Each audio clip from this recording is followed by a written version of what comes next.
Crazy maður. Heru, við erum bara að byrja þér, Ívar. Yes. Ég ætla þarna ég fer yfir þetta hérna. Þetta frá sponsorum og svo förum við í þarna viðtalið sem okkar 7 ára vinskapur búin að leiða okkur til. Hingað erum við komnir. Já, það sem sagt, Ívar Pétur Hannesson, hann sem sagt gestur Alkast þvottahússins í kvöld, a.k.a. DJ Ívar eða Ívar á gröfunni. Það bara þannig. Ég ætla að fara yfir sponsora. Það sem sagt okkar helsti og diggasti styrktaraðili til margra ára. Það eru Betri dagar eða gott CBD. Betri dagar selja vítamín og fæðubótaefni í hæsta gæðaflokki. Betri dagar en netverslun og hefðbundin verslun sem selur bætiefni og snirtivörur í hágæðum. Live Extension notar aðeins bestu mögulegu innihaldsefni sem fengin eru víða úr heiminum og 99% af vörunum eru framleiddar í US of A. Gæðaeftirlit í hæsta gæðaflokki og gagnsæi þeirra eitthvað sem þú getur treyst á. Auk vítamína, þess að þetta Live Extension, selja Betri dagar einnir vönduðustu CBD vörur sem fáanlegar eru á Íslandi. Sjálfur hef ég nokkur ár nota frá þeim. Þetta 50% paste frá Le Pharma. Varstu búin að fá þér? Nei, hvernig gerir ég það? Þetta sjáðu, þetta svona sílendir. Þetta nánast medical grade. Fluttan eða? Já, þetta fær bara svona rísgrón upp. Okay. Og setur þetta bara upp í þig. Þetta bara eins og... Bara tunguna eða? Já, þetta bara svo hassóli en í galanda. Það ekki 10 á síðu þessu? Ekki mikið. Ok. Svo ég líka með sveppina ef þú vilt. Nei, ég held ekki. Þú góður, ég fæ alltaf að fá mér þetta smá. Fáðu 2. Það með 2. Já, bla. Einmitt, 50% paste frá Le Pharma, það það sem við vorum að taka hérna, á samt 20% leikólju sem ég ekki með hérna hjá mér akkurat eins og Þessar vörur eru án gríns það vandaðasta CBD sem við komist í tæri við. Svefngæðin hafa aukist til muna, bólgur í líkama, eru hornar og sem útrýmdi stóðkerfisverkjum. Húð og hár, allt betra og skilvirkara með heilnæmu CBD. Verslunin opin frá 11 til 16 alla virka daga og staðsett í Urriholtsstræti 24 en einnig hægt að versla í netverslun. Afsláttarkóði þvottahússins það bara þvottahúsið, gefur ykkur 15% afslátt á þeim vörum sem eru ekki á afslætti fyrir. Og það var Andri Æsland, það sem sagt umbreytandi vellíðunar og heilsu þjálfunar miðstöð, sem áhersla lögð á að miðla ávinning í kuldameðferðar, öndunaræfinga, svona breathwork, hugarorku og hreyfingar og svona almennt svona mind-body aðferðir. Og eftir að hafa, sem sagt, Andri hafa notið innblástus frá að beinni kennslu frá heimsþekktum höfundum, þjálfurum og kennurum á sviði mind-body, hefur Andri orðið helsta úrræði þeirra sem sækjast eftir umbreytandi þjálfunar upplifun sem á sér enga líka. Það er einfaldlega eitthvað algjörlega einstakt sem fólk upplifir við það að dýpka skilning sinn á öndun, ögra gömlum skoðanaminstrum og fara ofan í ískalt vatn. Þetta er einföld leið til að endur uppgötva getu sína til að ná stjórn á sjálfvirkum strítu viðbröðum og læra að vera einfaldlega í lagi sama hvað. Þetta er eins og að læra að finna innri kyrrð í auga stormsins. Og Andri Æsland hérna bara 200 metra í Rauðagerði 25. andriæsland.is. Og svo það hérna síðast en ekki síst. Það Fargufan. Fargufan.is einstætt fyrirbæri. Hjólísi á 2 stöðum í borginni sem hefur verið breytt í viðarkynntar ofursaunur. Inn á fargufan.is hægt að skrá sig og negla föst pláss í klukkutíma langa sánu sem stjórnað af gússmeisturum.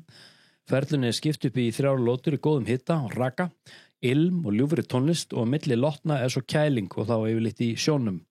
Vagnarnir standa við Atlantshafið, sem sagt við Skarfa, Klett og út á Ægisíðu og í því tilvalið mitt að kæli sjónum á milli. Það er að kaupa staka tíma en einnig býður Fargufan upp á klippikort. Yes, sir, Bob. Já. Arnór sem sagt kemur hérna eftir smá stund og við viljum fá hann nauðsynlegur í þessari jöfnu. Já, hann það. En sem sagt, ætla að bjóða þig velkomin Ívar. Takk að þið fyrir. Ég með fyrsta spurningu hérna til þinn. Tónlistin skotspónn hugans? Við þurfum eiginlega Arnór til að svara þessa spurningu, sko. Já, við skulum fara í það Já. Herru, en ég er búin að segja hana, ég er búin að skrifa hana, þú er búin að ganga grýttan en fjölbreyttan veg í lífinu. Og við byrjum hérna bara aðeins á sko, DJ Ívari og klúbb-eiganda næturklúbbsins Diablo. CC. Hvernig byrjaði þetta alltaf saman með þessa tónlist og DJ-ið og svona? Sko, já. Þetta er alltaf eins og þú þekkir sjálfur náttúrulega sem svona partykall, þú veist, þá byrja þetta náttúrulega sem einhvers konar svona, þú veist, bara dýrkun á djamminu, þú veist, og vera í þessari svona hringekju, hverja helgi náttúrulega helst, þú veist, og síðan átti ég vin sem var, þú veist, að DJ og eitthvað, þú veist, og þekkti nokkra og fannst þetta svona spennandi bara og ég byrjaði, svona sótti bara á píanóbarnum. Sem DJ?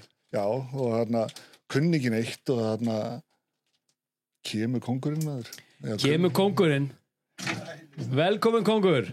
Sælvinur. Herru, viltu að ég færi með þig? Ertu góður? Gott segir. Já. Viltu prófa hérna megin? Blessar, gaman að sjá þig. Já, takk sem ég, já. Vá. Geggjað maður, flott intro. Svílít endur Sestu bara hérna. Prófum þetta. Viltu CBD? Já. Viltu svepp? Líka svepp? Allt gott og tímabundið hérna. Herru, fyrirgeðu, við vorum nýbyrjaðir. Manstu hvað það varst? Já, heyrðu, ég var sóttum á píanóbarnum. Já. Ég man rétt þá held ég að vilda mér heimildur og sagst þér að reyndur og ég var það ekki og síðan einhvern veginn bara svona prófast þetta áfram og ég fekk síðan gig á Spotlight eða muni eftir þeim indæla skemmtist að Ingólfstorgi. Var það ekki eitthvað nekt og eitthvað? Nei, þetta var staði fyrir samkynið. Býtu, ertu að tala um DJ-ferilinn? Já. Já. Og þá var einmitt þetta var einhvern veginn þannig að pabbi þekkti sko konu mannsins sem átti þetta eða þegar hjónin sem átti þetta og einhvern veginn tróð mér þann inn og þetta var rosa skemmtilegt. Ég var þarna í 2,5 ára eða eitthvað, bara hver einustu helgi nánast. Innan Spotlight? Já, innan Spotlight og þetta var rosa skemmtilegt tímabil. Veist, og að lærið um síkt, þú veist, það var mikið sukkað og svona, þú veist. Varstu ekki vaðandi í guggum? Jú. Ekki?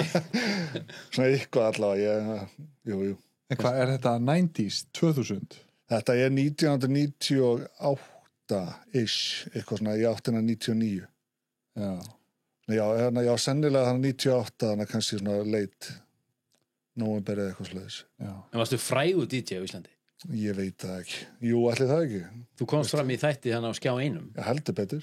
Þannig mjög menningarlegum sjónvarpsþætti. Heldur betur. Sem hét, hvað? Manstu hvað hét? Konfekt, alveg rétt. Og þar varstu, okkur vantaði þig hérna á, þar varstu einmitt svona hálfpartinn grillaður af okkur svona MH menningar snobbpjesa sem spurði sko, hann var að niðurlæði þig, ég horfði á þetta sko, hann var að reyna, hún tókst ekki en hann spurði þig sko, hvort þið finnist tónlistin vera skotspónn hugans. Já, ég bara Arnór, því að við tveir erum alveg vel undir meðalgreind sko, og Arnór er kennari. Já, hann er mjög akademiskur. Já, hvað er skotspónn, Arnór? Skotspónn hugans.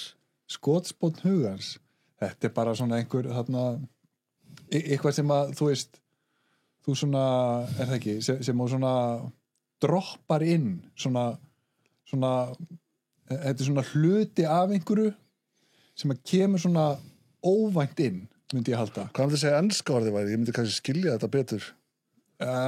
Ég veit ekki, hvort það væri eitthvað svona predicament. Já, ok. Eitthvað svona predicament of the mind. Já, en er skotspónn ekki meira svona bara eins og skotskífa? Þannig að það er svo hugurinn og svo er hugurinn sem skotskífa og svo kemur tónlistin inn svona Nei, ég held ekki. Nei, tónlistin er skotskífan. Nei, að tónlistin sé eitthvað sem að kemur eitthvað svona, þú veist, ef að hugurinn er þá bara, þú veist, heill og óflekkaður og svo kemur þá inn þarna einhver skotspónn sem er eitthvað bara svona dong. Já, það er svoleiðis. Já, eitthvað svona, þú veist, óvænt hérna frá hlið. Bjóst ekki við þessu, bara eitthvað, Nei, DJ Ívar bjóst heldur ekki við þessar spurningu. Nei. Þú varst mjög óundirbúinn. Heldur betur. Ég skil hann ekki ennþá, þú veist. Nei. Hvað, 20 og eitthvað ár síðan? Varstu reiður? 20, já, ég skal alveg viðurkenna það. Það hafa verið grillaður í beinni? Já, ég var það. Ég held þessi betur fyrir hitti en að mann ekkert næra. Þannig að það var alveg bara gott fyrir okkur báða, þú veist. Það hefur verið alveg svona, já, meiri niðurlæging bara fyrir mig, held ég. En ef hann er að hlusta, myndirðu vilja, ef hann myndi hafa samband við og þið getið ekki reynt að ná sáttum? Alls ekki. Þetta er búið og glimt. Hann er örugglega 24 árum seinna. Bara eitthvað svona... Nei, það er verið að, þú veist, draga þetta aftur upp í dagsljósið. Já, það er verið að gera það. Sko, þannig að málið er samt það. Þetta var dreigið, veist, þannig að þetta viðtali er þarna... Það er á YouTube, ég fann það. 2001 eða eitthvað svoleiðis. 2001 sannlega. Og þannig að síðan kemur þetta, sko... Ég er eiginlega búin að gleyma þessu, þá kemur þetta á YouTube, sko. Já. Þú veist, eitthvað 2005 eða eitthvað svoleiðis, þú veist, 6 eitthvað issue og þá, svona, þú veist, þá verður þetta svolítið stórt þar. Já. Og þannig að, þú veist, þetta er svona pínu, þú veist, þannig að, ja, þetta trendar svona eins og að sagt, skilur, þú veist, og þetta verður svolítið stórt og síðan einhverjum árum seinna, því ég held að þetta sé alveg búið að gleymast aftur, þá þannig að tekur einhver snillingun upp á því að búa til svona like-síðu á Facebook þetta viðtal líka þannig að þetta er svona hefur dreigið svona svolítið svona dilka á eftir sér. Þetta er orðið svona köllmyndband. Það er svolítið, veistu, þannig að ég skal bara viðurkenna, ég er ekki búin að horfa á allt myndbandið aftur, ég er búin að horfa á svona stikla eða þannig að ég fæ svona cringe alveg vel, sko, og svona bara, þetta er bara fínt, sko. Nei, veistu, ég horfði á þetta í fullu lengt, mjög stóð púla, þetta bara mjög vel, sko. Já. Alveg þvílíkt, sko. Ég man bara eftir þarna þegar ég var að hana, já, með barnsmóður minna vorum að bíða eftir þessu og horfðum á þetta og þetta var mjög, hún alltaf hló skilur mikið, þú veist, ég sökk bara eitthvað það var verið að grilla kallið, það var verið að grilla mig, veist, og síðan það kemur eitthvað svona löng pása í þessu, þá segja það við mig þetta sé eitthvað út af þannig að þeir þurfa að klippa eitthvað svona visual inn í þetta eitthvað. Já, ég veit. Og þá lætur við bara stanna, hann að ég sita hann og segja ekki neitt, skilu. Kemur svona mjög vandræðileg þögn, svona mútleikar. Já. Þetta er samt alveg, þetta er fyndið, skilu, þú veist. Ef þú hefði lent í þessu, ég var að horfa á þetta, ég myndi grenja og hlátri, sko. Já, nákvæmlega. Þú voru að leita á sættur og kemur heim. Já, klárlega. En hvað með hana? Undir hvaða formerkjum finna menn þetta? Bara DJ Ívar. Konfekt DJ Ívar. Það er bara hannig. Konfekt, býtu, ekki voru þetta þarna radíusbræður og... Nei, þetta var þarna, ég man ekki eins og hvað hann heitir sem tók viðtali við mig hana. Þetta var svona algjör norðukjallara hipster. Og hann var líka í þessu barði. Bangang. Já, hann var líka, hann var ekki tengdun í þessu, sko. Er þetta ekki einhverju góðvinni þínir? Það var alveg típist þú að þekkja þessa drengir. Nei, ég man nú samt eftir barða, bara eitthvað af djamminu, sko. Já, hann er skemmtilega, hann var ofta komast á klaustrið og var að spila þar. Já. Eftir þetta. Já. Það er bara fýtt gæið. Já, hann er þarna, hann er fyndinn. Hann var með flottan útastátt sem hann heit Ólafur. Já. Ég hlusta hann mikið á það. Ég varst það mjög svolítið fyndið, sko. Og alltaf á Ólafur dagsins, ringdi einhvern Ólafur. Alltaf mjög hress. Það voru mjög góðið þettir. Já, en hann alveg bara, sko, einhvern veginn sló í gegn í útlöndum einhvern veginn án þess að einhver fattaði það á Íslandi svolítið. Já, það er það svolítið. Já, því að hann var allt í hennu bara farin að vinna með þarna, sko, og einhverjum svoleiðis bara svona heimsklassa tónlistamönnum. Já. Búið til tónlist í bara bæði bíómyndir og eitthvað bara bransan. Hún var frönsk. Já. Klassan hljómsveit. Hann er alveg magnaður tónlistamönd. Já, einmitt. En þarna sko, Diablo. Já. Hvað mafjósa sukk bæli var það? Sko, þetta átti ekkert að verða svona eins og þetta varð, sko. Þetta varði náttúrulega algjör bulla, sko. Veistu, það var ekkert, það var ekki það sem ég lagði upp með, getur við sagt. Nei. Varst þú að reka það? Já, ég gerði það. Og þannig að 23 ára gamall, sko. Og þannig að Þú sérst bara átt í staðinn, þú varst að leigja húsnæði? Já, ég var að leigja húsnæði, þú veist, og þannig að síðan bara fann ég nafn á staðinn og þannig að, þú veist, og var með vínveitingarleyfi, þú veist, og þannig að starfsleyfi og þannig að þetta var rosa svona prósess, þú veist, það er, þú veist, að fá þessi leyfi og annað, þetta er ekkert grín, þetta, ég man eftir því þannig að, sem maður var einhvern veginn að berjast í þessu, maður var upp í skatti og maður var upp í tollstjóra og maður var svona, þú veist, upp á lögreglustöðu, þú veist, þá sækjum alla þessa hluti og þetta var svona þú veist, hvað getur sagt, þú veist, þú ert búin að gera eitthvað svona x-vinnu, þú veist, þá ertu bara sendur aftur á þannig byrjunarreit, þú veist, og þannig að þetta gera þetta hérna, þú veist, og síðan þetta gera þetta og þetta einhvern veginn, þetta var mjög flókið dæmi og ég hugsa svona, já, fyrir svona manni eins og okkur í svona miðalgreind, þú veist, þá hefði ég helst þetta að fá lögfræðing í þetta, en þetta einhvern veginn svona gekk upp, þú veist, og þannig að ég er þannig ef ég hef áhuga á einhverju, þú veist, þá þannig að kýli það bara gegn og er svona svolítið hvatvís líka. Varst ekki ruggla á þessum tíma líka? Þetta var eiginlega ekki, þú veist, byrjað svona fyrir alvöru þar, sko. Þetta var svona byrjaði þarna, þú veist, svona fyrir alvöru. Þú veist, eitthvað sem ég er náttúrulega bara, þú veist, að reka hennar stað, þú veist, þú er ekkert að vinna neitt með því og maður er bara einhvern veginn að þú veist, að tjastlu upp á einhverja brotnar hurðar og einhver klósett sem eru stípluð og eitthvað, þannig þú veist, að virkundugum og er svona kannski aðeins að södra og svona bara að njóta lífsins eitthvað, þú veist. Þetta var ekki mjög arðbær rekstur, ég get alveg sagt það. Þetta var bara svona eitthvað helgarævintýri, þannig? Já, þú veist, og þannig að djamstaður? Já, djamstaður, þú veist, og þannig að þetta alltaf endaði bara sem, já, bara ein mesta svona ruglbulla, þú veist, bara samtíma þannig að ég er í Reykjavík. Þetta var hann í Austurstræti 6. Hvaða ár er þetta?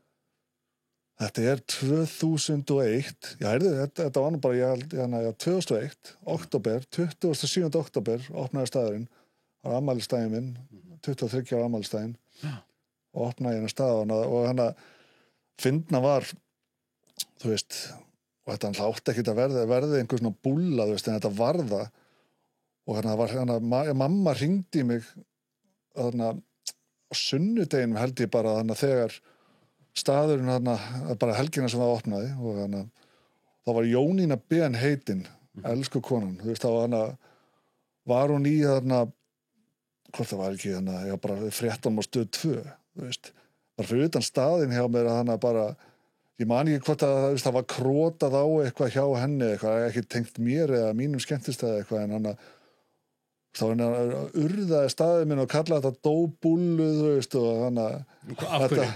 Af hverju? Var hún einhver nágranni eða eitthvað svoleiðis? Já, hún var að reka hana Planet City, hana á efstu hæðinni hana. En ég meina, var þetta ekki allt rétt sem hún var að segja? Var þetta ekki bara einhver dóbúla? Þetta var það, skilu þú veist, hún hefur séð það fyrir sig bara, ég veit það ekki, og hvort þetta var það út af þessu hún sagði, þú veist, nei, allir það nokkuð. En það voru alltaf DJ-ar að spila þar? Já, ég var yfirleitt að spila hann og síðan voru nokkru aðrir. Já. Og ég með svona einhver kvöld, þú veist. Og fólk að droppa og eitthvað svona? Já, það var alveg þannig. Það var lágmark. En ég meina, þú veist, þetta er ekkert sérstaklega gott business model að ætla að fara að reka skemmtist þessi, svona innblínir á fólk sem að notar e-pillur, það er ekki að drekka mikið áfengi. Nei. En þú ert að fara að selja vatnið. Já, en veist, ég gerði það nú aldrei á sleikipina. Já. En þú veist, svona var þetta bara, þú veist, ég ætlaði nú í meiðiramál við hann og ég svona, því ég sá nú svona hvað batteri stóð bak við hana og hann var bónusfeðgarni, þú veist, hann var gift þarna eða í sambandi með honum Jóhannes í bónus. Já. Veist, þannig að ég hef aldrei haft séns í þetta og ég fór að tala við lögfræðing og hann sagði ég væri bara unni máli í höndunum nema þetta væri nú eiginlega hún, sko.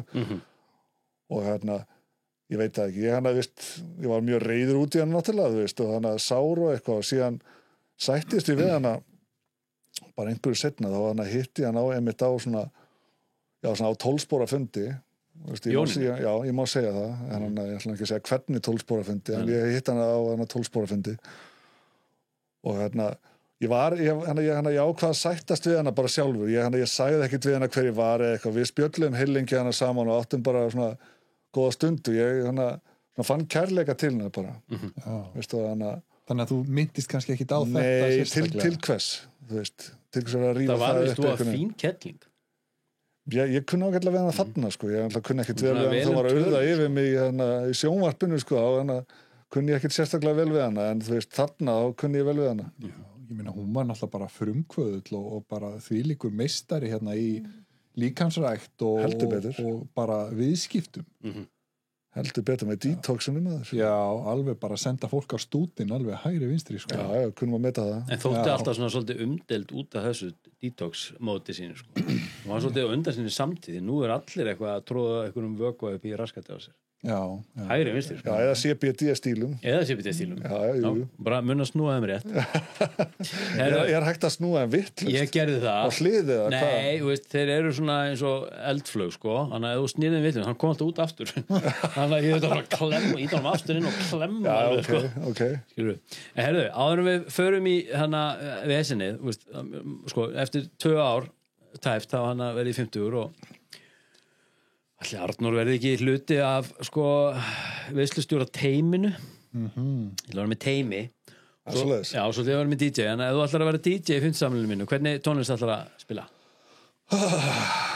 Já, mælina þér. Já, ekkert eitthvað búðingarugl við erum Nei, að tala alfa meil hérna Ég eiginlega veit að ég ætlaði hann að, þú veist, hann ætlaði, ég segi svona svolítið svona Chemical Brothers, eitthvað svona stemming, þú veist. Slap my bitch up Já, eitthvað, já, Prodigy, skilur, og Já. það er þið svona... en byrjum við ekki með einhver svona Rosenberg rólegri svona lounge tónlist svona... er ekki byrja með Beach Boys og einhverju svo Jó, ég held það. elska Beach Boys Já, Síðan Beastie Boys. og svo Beastie Boys Já. en Beach Boys, þeir voru miklu fyrir kvölari tónlist sko. já, algjörlega gríðara, tónlistin þeirra er náttúrulega bara algjört Heldur masterpiece betur. sko. Já, Herru, geggjað, en þið semst eru bara hér með ráðnir í semst 50 samalis teimið Geggjað maður. frábært Herru, en sko, þú ert náttúrulega bara af vínil kynnslóðinni í DJ-bransunum Já, Er það ekki? ég spila á vínil. Já, og bara með SL-a og mixerinn Já, og já. Og veist, og síðan CD átt spila. þess að græður ennþá Nei, ég veit ekki eins og hvað þið er, sko. Þetta bara hvarf í kosmos eða eitthvað, sko. Já, það Veistu, ég einmitt hann eins og talandi þetta, þú veist, og hann sem byrja ég aftur að spila setna og var með öðru í sig græjur, þú veist, bara svona meira svona datagræjur, sko. Lókist að flottar, þú veist, og það bara hleður bara einhverju stöffi inn á, þú veist, einhverja kubba og ert með einhverja kubba. En þarna var maður, þú veist, hjá mig rísa plötu töskur, skilur, maður var að fletta þessu alveg, sko, þú veist, það fór allur tíminn í þetta og allir peningarnir líka, þú veist, eiginlega bara úr þessu DJ-dótir, það voru góði peningar. Já, Þú veist, það fór mikið af þessu bara aftur í að kaupa tónlist og svona, ég var alltaf fasta gestin í Þrumu á Laugavegi. já, Þeir eru frábæri búð, sem hann Gretari. einmitt Þarna fór maður og, veist, og eyddi nánast bara öllu sem hann fekk, þú veist, þetta var bara svo mikil, þú veist, áhugi fyrir þessu. Já, Svo þannig að þetta fór, já, heila allt í þetta. en þið gerir þetta ekki frekar móðins í dag, þú veist, DJ-er í dag eru þið ekki líka eitthvað að nota vínil? nei, ég held að sé alveg bara mjög fáir sem er að Þetta er líka vesen, sko, þú veist, ég maður hana, þú veist, þegar út með, þú veist, vínilspilara, þú veist, það átt að vera með, þú veist, eitthvað dempun á milli, maður alltaf með svampa á milli, þannig að bara, hann eiginlega gaf þetta bæði hoppa, þú veist, síðan hann lendi maður í því bara að komi eitthvað bara fullur og bara datt utan í búrið eða eitthvað, þá bara, þú veist, rispaðist, skilur. Varst alveg að crossfeita svona alveg bara 100%? Já, bara beatmixa, þú veist, og ég var alveg ágætur í því.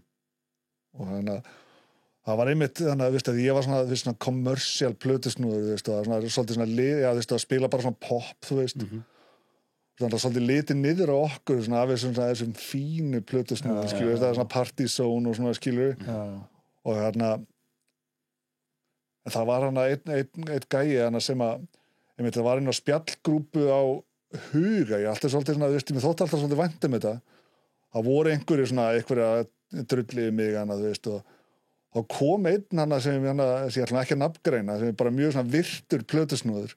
Ég vissi ekkert að hann hafi verið hana og hann sagði bara, ég var neð á Diablo og var alveg heilengi hana og fylgjast með honum, veist, það ég bara blekaður að spila, sko. Já. Og hann sagði hann einmitt að það voru bara alla skiptingarnar alveg fullkomnar hjá mér og hann hefði verið að sníklast í kringu búri og sjá hvort ég var með beat counter eða eitthvað, veist, ég var ekki með. Já. Ég hef alltaf lagt metna í þetta, þú veist, bæði með tíma að setja skiptingarnar, þú veist, og þarna, já, bara beatskipta og vera með góða monitor, þú veist, og góð headphone, þú veist, það er alveg krúsjál í þessu. En þetta var þetta er svona skrítin tími, þú veist, að vera með, þú veist, einhverja plötuspilar, þú veist, og geisladiska og síðan þetta frá klósettið. Það var alveg bara, þú veist, og einu skemmtistað, þú veist, að pakkaði staðurinn.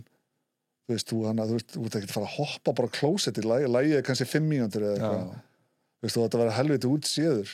Ég var að spila hann á Klaustrinu og það hétt hana, Klaustrið Soul Salsa Café og það var eiginlega bara það sem að bíóbarinn var áður eða eitthvað, kannstu það þannig að frakkastíg og þetta var langvinnsast staðan í bænum þá Bíóbarinn, það sem að Síbería var í kjallaranum þetta var á 3 hæðum, ég gæti verið gæti verið það er hótel, Center Hotel eða eitthvað var alveg bara staðurinn til að vera á tímabili þetta var sko frekar stór staður hann var, búið samein einhverja hæðir og Kitty Bigfoot var hann og Svali og ég og hún þrýðana svona skiptum þessu kvöldum það var bara röðana frá 11 á kvöldin og það var í eitt skipti hana sem oftar þá var ég búin að drekka svolítið mikið og þannig að ég var komið að því að fara á klósettið ég er samt alveg rosalega blöðru ég kann stundum alveg bara haldið í mér alveg fram í óendalega en þarna allavega hafa bara komið tími og þannig að staðin fullur ég komst rétt svo út í búrinu hljóp niður á klósett það var upptekið, hljóp aftur upp, tók skiptingu hljópin í eldús og mykti vaskinn já, ég gerði það það var í eina skiptið það var alveg liðið sem var að vinna hann bara horfði á mig bara því að vera með svona bauk bara eins og spítulnum já, eiginlega sko það er bara þvægleg, póka bara já, bara bleið stólpípu, hvað heitir þetta svona stólpípu og já, nákvæmlega þetta er allt ævintýri bara en svo fór þetta allt í einhverja fucking köku og þú endaði bara í steinin heldur betur bara í grjótinu eftir ég lokaði hana Diablo hann endist nú ekki lengi þetta voru einhverjir árið eða eitthvað þú veist og þannig þetta var 1 ár og þú veist það bara gleði þú veist ekki rétt ímyndað hvernig það var 23 ára eitthvað skemmtist þetta var svaka fjör þú veist en hann stóð maður bara einhvern veginn svona krossgötum þú veist og ég vissi bara eiginlega ekkert hvað ég ætlaði að gera eða verða þú veist og þannig að maður fór bara eitthvað aðeins að bófast og eitthvað skilur og ég endist mjög stutt í því ég er bara ekki með ég er bara ekki nógu hvað ég til sagt harður eða þú veist bara svona ósvífin eða eitthvað til að endast þar og ég endist mjög stutt en hvað var það? Bara einhver fíkniefnasala eða? Já, eitthvað þannig já og gripin glóðvolgur þannig já, með hendin í nefnipókan já, eitthvað þannig og tekin hann á Gauk og Stöng meðal hann svo líka heima og eitthvað veist og þannig fekk hann ekki svakalega dóm sko en hann og svona var eitthvað uppsafnað ég satt hann inn í það var eitthvað kringum hálft ár og fekk sinn skilorð fekk hálft ár upp á Kvíabryggju var þetta áfall? Að lenda upp á Kvíabryggju? Já, bara fá fangelsdóm ég veit, ég var eitthvað svo dofinn þegar ég fæ hann sko, þú veist, það er ekki á netru en þá sko já, hvort ég var á netru, 9 ára netru eða eitthvað, ég man það ekki ég fór hann meðferð hann 1. apríl 2002 held ég bara eftir að losna þér út? Nei, áður þú veist, og þannig ég held að ég síðan fengið dóminu og þú veist, og þannig ég held að ég bara ekkert vita hvað ég var að fara út í en þetta þú veist, eins og að farið hann upp á Kvíabryggju þetta veist, ég finnst þú ekkert endilega verið í fangelsi kannski, ég veit það ekki þú veist, en þetta svona svolítið svona sveita heimili eða eitthvað þetta svona meira eins og að vera í hálft ár þarna, veist, í eitthvað svona skólaferðalagi með 10. bekk eða eitthvað, þú veist í Vatnaskógi það bara mjög barnalegt fólk, þú veist svona ég upptalinn, þú veist þetta svolítið svona toxic, þú veist og þannig svolítið svona rembingur og eitthvað svona, þú veist, svona power moves og eitthvað svona æðiskili hvað við, þetta bara þú veist, þetta bara fangelsi, þú veist, það hann bara, þú veist, veiki mennan inni og þú veist, og það þannig, maður sá ímislegt skilur hana, þú veist, og ég sá ofbeldi hann inni, þú veist, mjög alvarlegt, þú veist, og þannig Hvað á þetta ekki að vera staður samt fyrir svona einhverja, segir maður, minniháttar glæpamenn? Jú, þú veist, þetta var það náttúrulega, þú veist, einhver leitið, þú veist, en þannig að það voru, þú veist, það voru hættulegi menn þegar ég var hana. Já. Þú veist, og þannig að... En þannig að, þú veist, bara þetta kvöld þarna á Gauk og Stöng þegar þú varst tekin. Já. Þarna var löggan að leita þér. Eða var þetta eitthvað svona tilfallandi? Þetta var tilfallandi, sko. Þetta var eitthvað svona DJ-kvöldi eitthvað. Ég labba inn og ég bara umkringdi strax að ég labba inn. Farið með mig upp á skrifstofu. Já. Og hérna, þú veist, það hefði verið gerð húsleit heima ég mér heldur 2 vikum áður eða eitthvað. eitthvað þannig. Sem þú vissir af. Vissir ekki af henni? Jú, hann var nú þar, var nú heima, kom að bönguð upp á hana. Og hvað, fannst eitthvað þar? Já, eitthvað smá. Já, þannig að þú varst klárlega komin hann á einhvern svartan lista. Já, algjörlega, þú veist, og þannig að síðan bara labba ég inn og þá bara það spottaði mig, hann var bara, upp með þannan, þú veist, og þá hann að fundið eitthvað dóta á mér og þannig. Já. En sem hann finnum maður fyrir einhverju svona skömm gagvart þessu í dag? Pínulítið. Gagvart fjölskyldu, börnunum, vinum, samfélaginu? Já, svona, þú veist, örlítið skilur, þú veist, en ég meina, þetta er nú 20 og 5 ár síðan eða eitthvað, veist, og hann ég held ég sem búin að bæta mig, einhverju leiti, ég er búin að vera edrú í næstu 20 ár, veist, og hann Eitthvað, er þetta ennþá á sakaskrá? Nei, það er 7 árum eftir hann að afplánu þá og fyrnist það? Já, fyrnist það, þannig að ég er með hreint sakavottorð. Vel gert. Herru, mér langar að fara inn aðeins, ég er búin að skrifa hana hjá mér, þú er búin að vera þú ert svona ansi ábyrjandi svona í kommentakerfum samfélagsmiðla og svona hvað var þar ýmsar þjóðfélagsumræður og þú tekið svona frekar stífa afstöðu á móti því sem að við getum kallað vinstri mennska, vókismi, feminismi eða ákafeminismi, innflytjandamál og hinsegin mál. Þannig að spurningin kannski er hvert er samhengið í öllum þessum málefnum sem ég var að nefna, heldurðu, og hvað er það sem að veldur svona þessari sterku afstöðinni í þessum málum? Þannig erum við komin í þungavektina. Já, við erum komin í þungavektina, ég ætla að útskýra þetta eins og vel og ég get. Ég myndi nú samt ekki segja var eitthvað öfgahægri eða eitthvað. Ég bara, einhvern veginn tek bara eitthvað svona, þú veist, bara með minni svona barnalegu nálgun oft einhver svona mál. Bara inn í hjartað á mér, þú veist, og einhvers konar svona réttlætiskend, þú veist, og bara, þetta er bara mín sýn kannski á þetta. Ég er ekki endilega að fara kannski beint yfir einhver baráttumál öfgahægri manna, þú veist, og ber upp skoðana mína út frá því, alls ekki, þú veist. En það allan hittir helviti oft þarna á eitthvað stað, þú veist, en ég veit það ekki, ég allan að vera með sterkar skoðanir hvað þú veist, bæði innflytjendum og síðan allan kosningum í Bandaríkjunum. Þeir sem ég finnst líka bara skipta máli, þú veist, ég horfi bara svona einfalt af hlutina, ég sé bara að matakarfan hjá mér er búin að hækka umtalsvert, þú veist, við erum að glíma við mikla verðbólgu og þannig að það er stríð út allan heim. En hvað kemur það þessum málum við? Það kemur því bara málinu við að þú veist, fólk einhvern veginn virðist aðra þjóðir veist, virðast ekki lengur óttast Bandaríkin, þú veist, sem einhvers konar heimsveldi. Veist, og bara með fullri virðingu fyrir þú veist, Joe Biden þegar hann nú sé viðtölu við mannin Karl Greið og hann ekki gerði greiði að vera áfram, þú veist, og ef þú ert, þú veist, Kína eða þú veist, eða Rússland eða eitthvað, að horfa á þennan, þú veist, þjóðarleiðtoga, þú veist, einhvern veginn vera bara að babla eins og einhverju ellegar kona. Veist, þú ert ekkert mjög smeyku við að ráðast inn í Úkraínu eða þú veist, eða inn í Tævan eða hvað segir langar að gera. En af hverju höfum við þú veist, eitthvað á litla Íslandi, eitthvað svona rosalega sterkar skoðun af því hver verður kosin forseti Bandaríkjanna? Hefur þetta svo mikið að segja fyrir okkar velferð? Hvað er Trump til dæmis að fara að gera sem kemur til með að gagnast okkur einhvers staðar upp í raskati? Ég veit svo sem alltaf ekki hvað hann gerir. Eina sem ég veit, veist, er það veist, að meðan hann var forseti síðast ég ekki að segja að maðurinn sé eitthvað fullkomin það var talsveit meiri ró og spekt í umhverfin okkar til dæmis, það er ekki að neita fyrir það. Hvað meinar þú?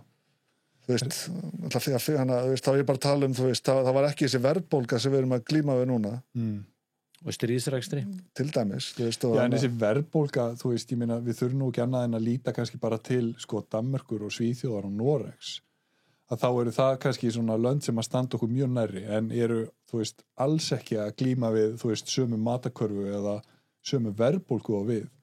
þrátt fyrir að vera hérna, þú veist, öll líka í þessu NATO-bröldi og Voru þau samt ekki líka með eitthvað 10% verðbólgu eða eitthvað? Það getur vel að það sem búið hjaðin eitthvað núna. já, algjörlega.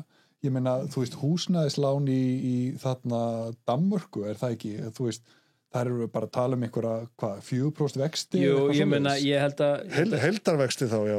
ég held að stýrivextir í Danmörku, sko, séu ekki nema bara eitthvað 2,5%, sko. Og það bara eitthvað lína, þeim má ekkert fara upp fyrir það, sko. Hvað er stýrivexti hérna? 7%?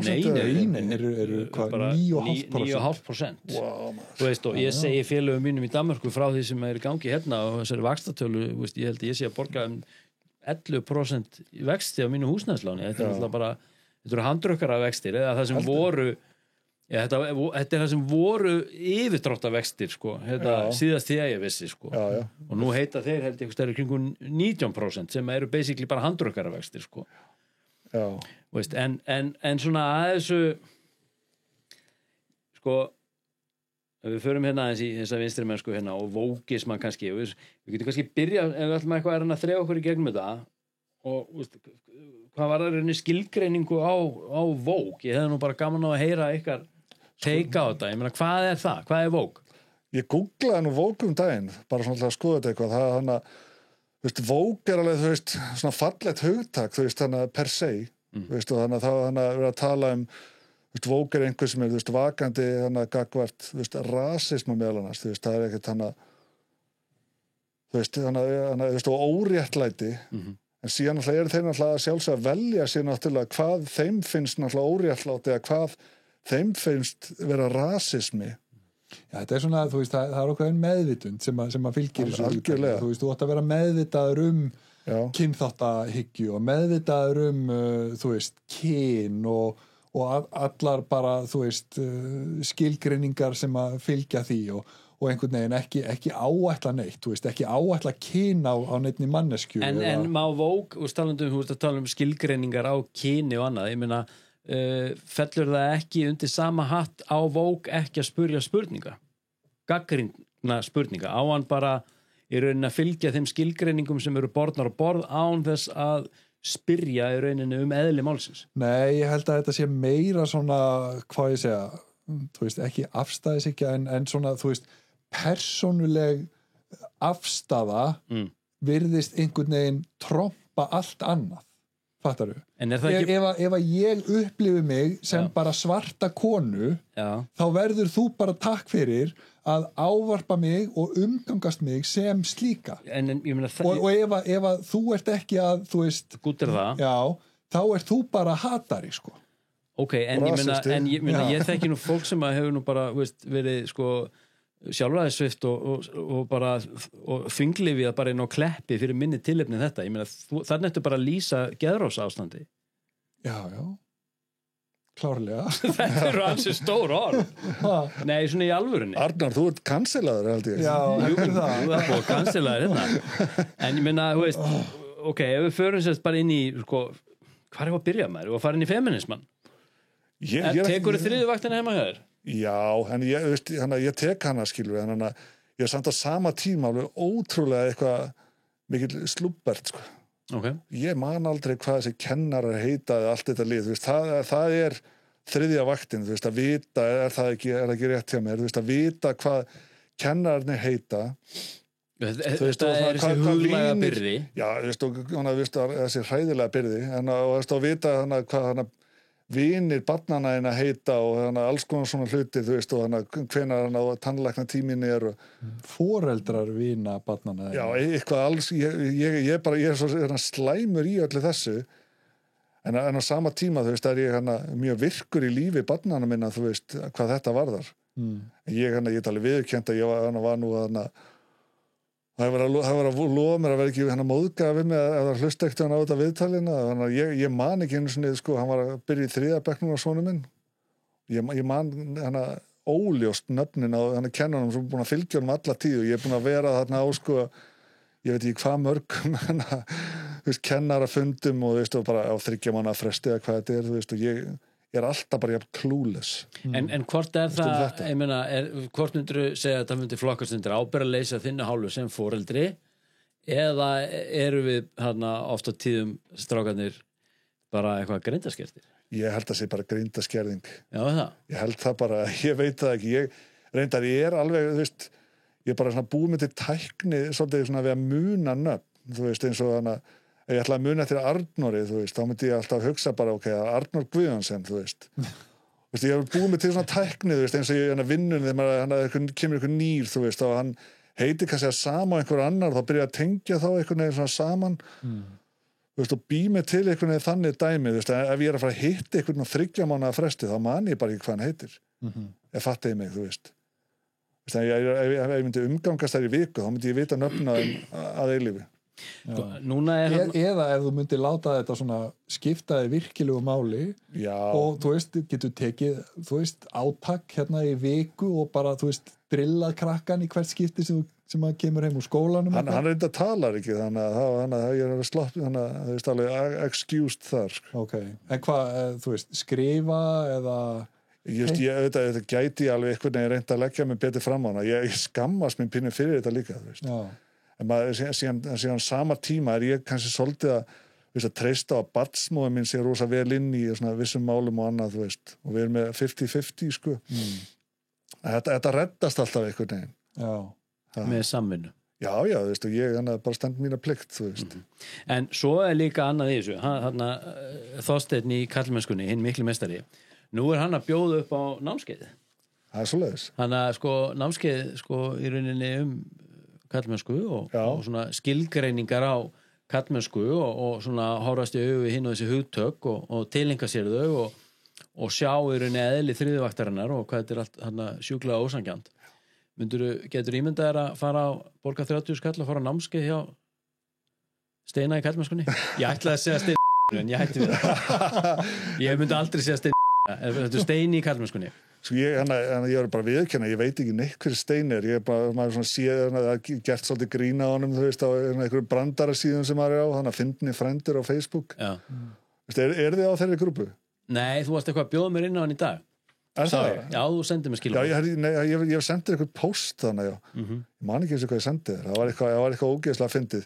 Já, nei, ég sendið þér hana þegar þú varst eitthvað að spá í lánunum daginn á eitthvað, þá er þetta 2 hundar að slást eitthvað dót og annar hundurinn er bankin hinn hundurinn er þú og síðan er seðlabankastjóri 3. hundurinn aftan á þér helviti gott að fá sitt helviti gott og dótið sem þeir eru að rífast á það er kannski ég held að það er launin þetta var ógeðslega fyndið en heldur að akademískur kynjafræðingur eins og Þorsteinn heldur getur hann kennt okkur eitthvað nytsamlegt og nefni hann bara sem dæmi sem við getum til einhver okkur og orðið að betri og skilvirkari kallmönnum eða þurfum við að fara að horfast í augu við bara eitthvað svona vissa kynja tvíhyggju og rauninni bara getu hvers kyns fyrir sig. Ég meina, þú veist, ég get ekki eldað heima um nema eitra fyrir fólki, sko. Það trúið mér, ég er búin að reyna þetta í 26 ár. Þetta er algjörlega útilokað. En svo er ég bara sjúklega duglegur á öðrum sviðum. Ég sé öll þrif og allt uppvask og annað og ef ég sendur út að vesla þá er það bara eftir innkaupalistum og ég þarf að hafa bara mikið fyrir að geta lesið innkaupalista tala ekki með uppskriftir sko. Þannig á ég að fara að sætta mig við það að ég og kona minn erum bara ólíkt innréttuð eða get ég farið á námskeið hjá Steina í karlmennskunni og orðið að betri manni. Ég myndi frekar fara á námskeið og Jóa Feli að læra að elda. Já, meinar. Miklu frekar. Hann er alfameil. Já, ég held það. Er það ekki? Hann er ekki nagla lakaður. Nei, heldur betur ekki, en er þetta ekki bara áhuga svið líka svolítið, þú veist, ég er gaman að elda og ég er góður að elda, þú veist, ég er góður í eldhúsinu, þú veist, og það er líka bara því að áhuga á því, þú veist, og ég kemur bara frá því að mér er bara gott að borða, þú veist, maður flutti út, þú veist, og þá langar mann í bara stundum bjúur og uppstúa eitthvað, þú veist, og maður bara lærði þetta, maður bara hringdi í ömmu eða mömmu og, þú veist, og lærði allt þetta og þú veist, ég er bara fínna að elda í dag. Þú segja það. En hvernig finnst þið kallmenn svona í samfélaginu í dag? Við höfum nú rætt svolítið svona skemmtileg hugtök. Við höfum ekki alltaf sammála við tveir, en við höfum þannig innist þegar við berum bara virðingu fyrir skoðunum hvers annars og við þurfum ekki að vera sammála. Við höfum talað svolítið þetta svona alfa-beta konsept sko og þú komst með helviti gott dæmi mér varst það sjúklega að fyndið og sagði Gunni og ég var að segja hvað er betameil og hann sagði Gunni ímyndaði þér og mér varst þetta heldur gott ef að Tyrkir myndu ráðast á Ísland og ég bara svona Tyrkir þá myndu betameil sem að þú og Arnór þið myndu hlaupa niður í kjallara með konum og börnum og CBD-stíl já og CBD-stíl og fá rótöðakerri með hana alfa-mail eins og þú myndi fara upp ég sagði það og yfirborðið og berjast en eru við kallmenn hérna svona í hennum mestrarna heimi eru við að breytast í einhverja testólausa búðinga pínulítið okay. Hvað veldur? Lúbarnir. Hvað veldur, þú veist, við erum bara í vendið umhverfi, þú veist, það hlýtur bara að vera. Hver eru, þú veist, þannig að, hvað er að versta sem getur komið fyrir þig? Þú myndir missa Netflix í viku eða eitthvað, skilur. En finnst þér ekki svolítið eins og sé líka verið að segja okkur að við að ungir strákar eða unglingar eða kallmenn eiga í rauninni að skammast sín fyrir kallmennsku sína, því að það er svo þessi búið að gildislaða bara að hugtaki kallmennska sem eitthvað svona skítugt og óbeldisfullt. Svolítið. Þannig að sko má ég vera kallmaður með testóðum mitt mér finnst það allavega og hana mjög leiðilegt að heyra svona hluti eins og þannig að kvenna frídegin manna það fokk feðraveldi og fokk þetta og hitt og veist, ég veit það ekki, þú veist come on ég meina það er feðraveldi en það er mjög sterkt mæðraveldi líka sko já, þetta er bara, skilur þú, ég meina er ekki bara konur í flestum áhrifastöðum í dag, þú veist, ég meina er ekki forsetinn okkar hana kona, er ekki forsettinsráð hann kona, hann reyndar ekki lengur að Bjarni ég var að skoða tölfræði yfir þáttakendur í Reykjavíkumaraþoninu og það var bara næstum því alveg 50-50 kallar og konur já. En síðan, þú veist, og það var eitthvað svona bara, þú veist, munaði kannski 500 manns eitthvað, og það voru 7.500 kallar, 7.000 konur, svo voru 23 kvár. 23 kvár. Já. Þannig að það er hlutfallið sem að í rauninni hættir að segja til minnir að var þetta ekki eitthvað 0,05% í rauninni eru skráðir hán í þjóðskrá. Er það? Já, ég held að sé eitthvað svona alveg bjánalega lítil tala. Já. En þarna finnst þér við þurfa að taka þessa hinsegin hugmyndafræði of mikið til okkar inn í samfélagið svona miðað við hvað hlutfallið að þessum hóp er stórt? Ég held bara að það sé á flókið fyrir flest alltaf að skilja þetta. Ég bara, þannig að þá ég að tala þetta þú veist, bara hán þú veist, og öll þessi forskeitið þú veist, sem maður á að nota. Ég þú manns nú eftir ykkurni, ég gerði nú eitthvað Facebook status þetta og hlaut nú mikinn skaða af, þú veist, og það sem ég sagði svona basically bara ég skildi þetta ekki og mér langaði bara til að skilgreina mig sem bara gamaldags og ég hefði bara alveg sama svona tilveru rétt og aðri með það, bara vera gamaldags, þú veist, alveg, ég skilgreina mig bara þannig. Þú veist, en auðvitað myndi maður alltaf setja sig inn í þetta ef að sem að barni mitt myndi byrja að skilgreina sig á þennan hátt einhvern veginn. Þá myndi ég bara setja mig inn í þetta, alveg svo með nöfnin og kennarunum og þetta. Þú veist, þá myndi maður bara svona einhvern veginn svona bara setja sig inn í hlutina, þú veist, og tilenga sér þetta. Ég er ekki með neitt með á móti, þú veist, fólki sem skilgreina sig hvernig sem þú veist, það má bara skilgreina sig nákvæmlega eins og það vill. Þú veist, en af hverju þarf ég endilega einhvern veginn að fara að setja inn í þetta þegar þú veist þessar prósentutölu sem þú ert að segja það er mjög ólíkt, ég held ég hef einu sinni orðið á vegi mínum hán manneskja og þú veist þannig var ég sambandið vinnuna hjá mér, það var eftirlit manneskja, sá hvernig ég sagði ekki kona, eftirlit manneskja og það bara stóð í tölvupóstinum þú veist í undirskriftinni bara þú veist, hán og ég var bara ok, þú veist, það passaði mig alltaf bara á því að segja bara hæ í tölvupóstinum, skilur og veist, og þú veist, maður er að taka tillit við þetta, en ég samt viðurkenna bara, ég skil þetta ekki alveg, þú veist, ég veit ekki alveg hvernig þetta virkar og ég rauninni bara ætla að vera alveg hreinskilin og ég lítinn áhugaði líka, sko. Veist, það var nú eiginlega í fyrsta skipti sem svona eitthvað hán varð á vegi mínum, það var nú bara nákvæmlega hérna í partíi heima hjá Gunna það sem að mér tókst síðan að flæma hánið í burtu með flugöldarsýningu. Býtum við, hvað var það? Já!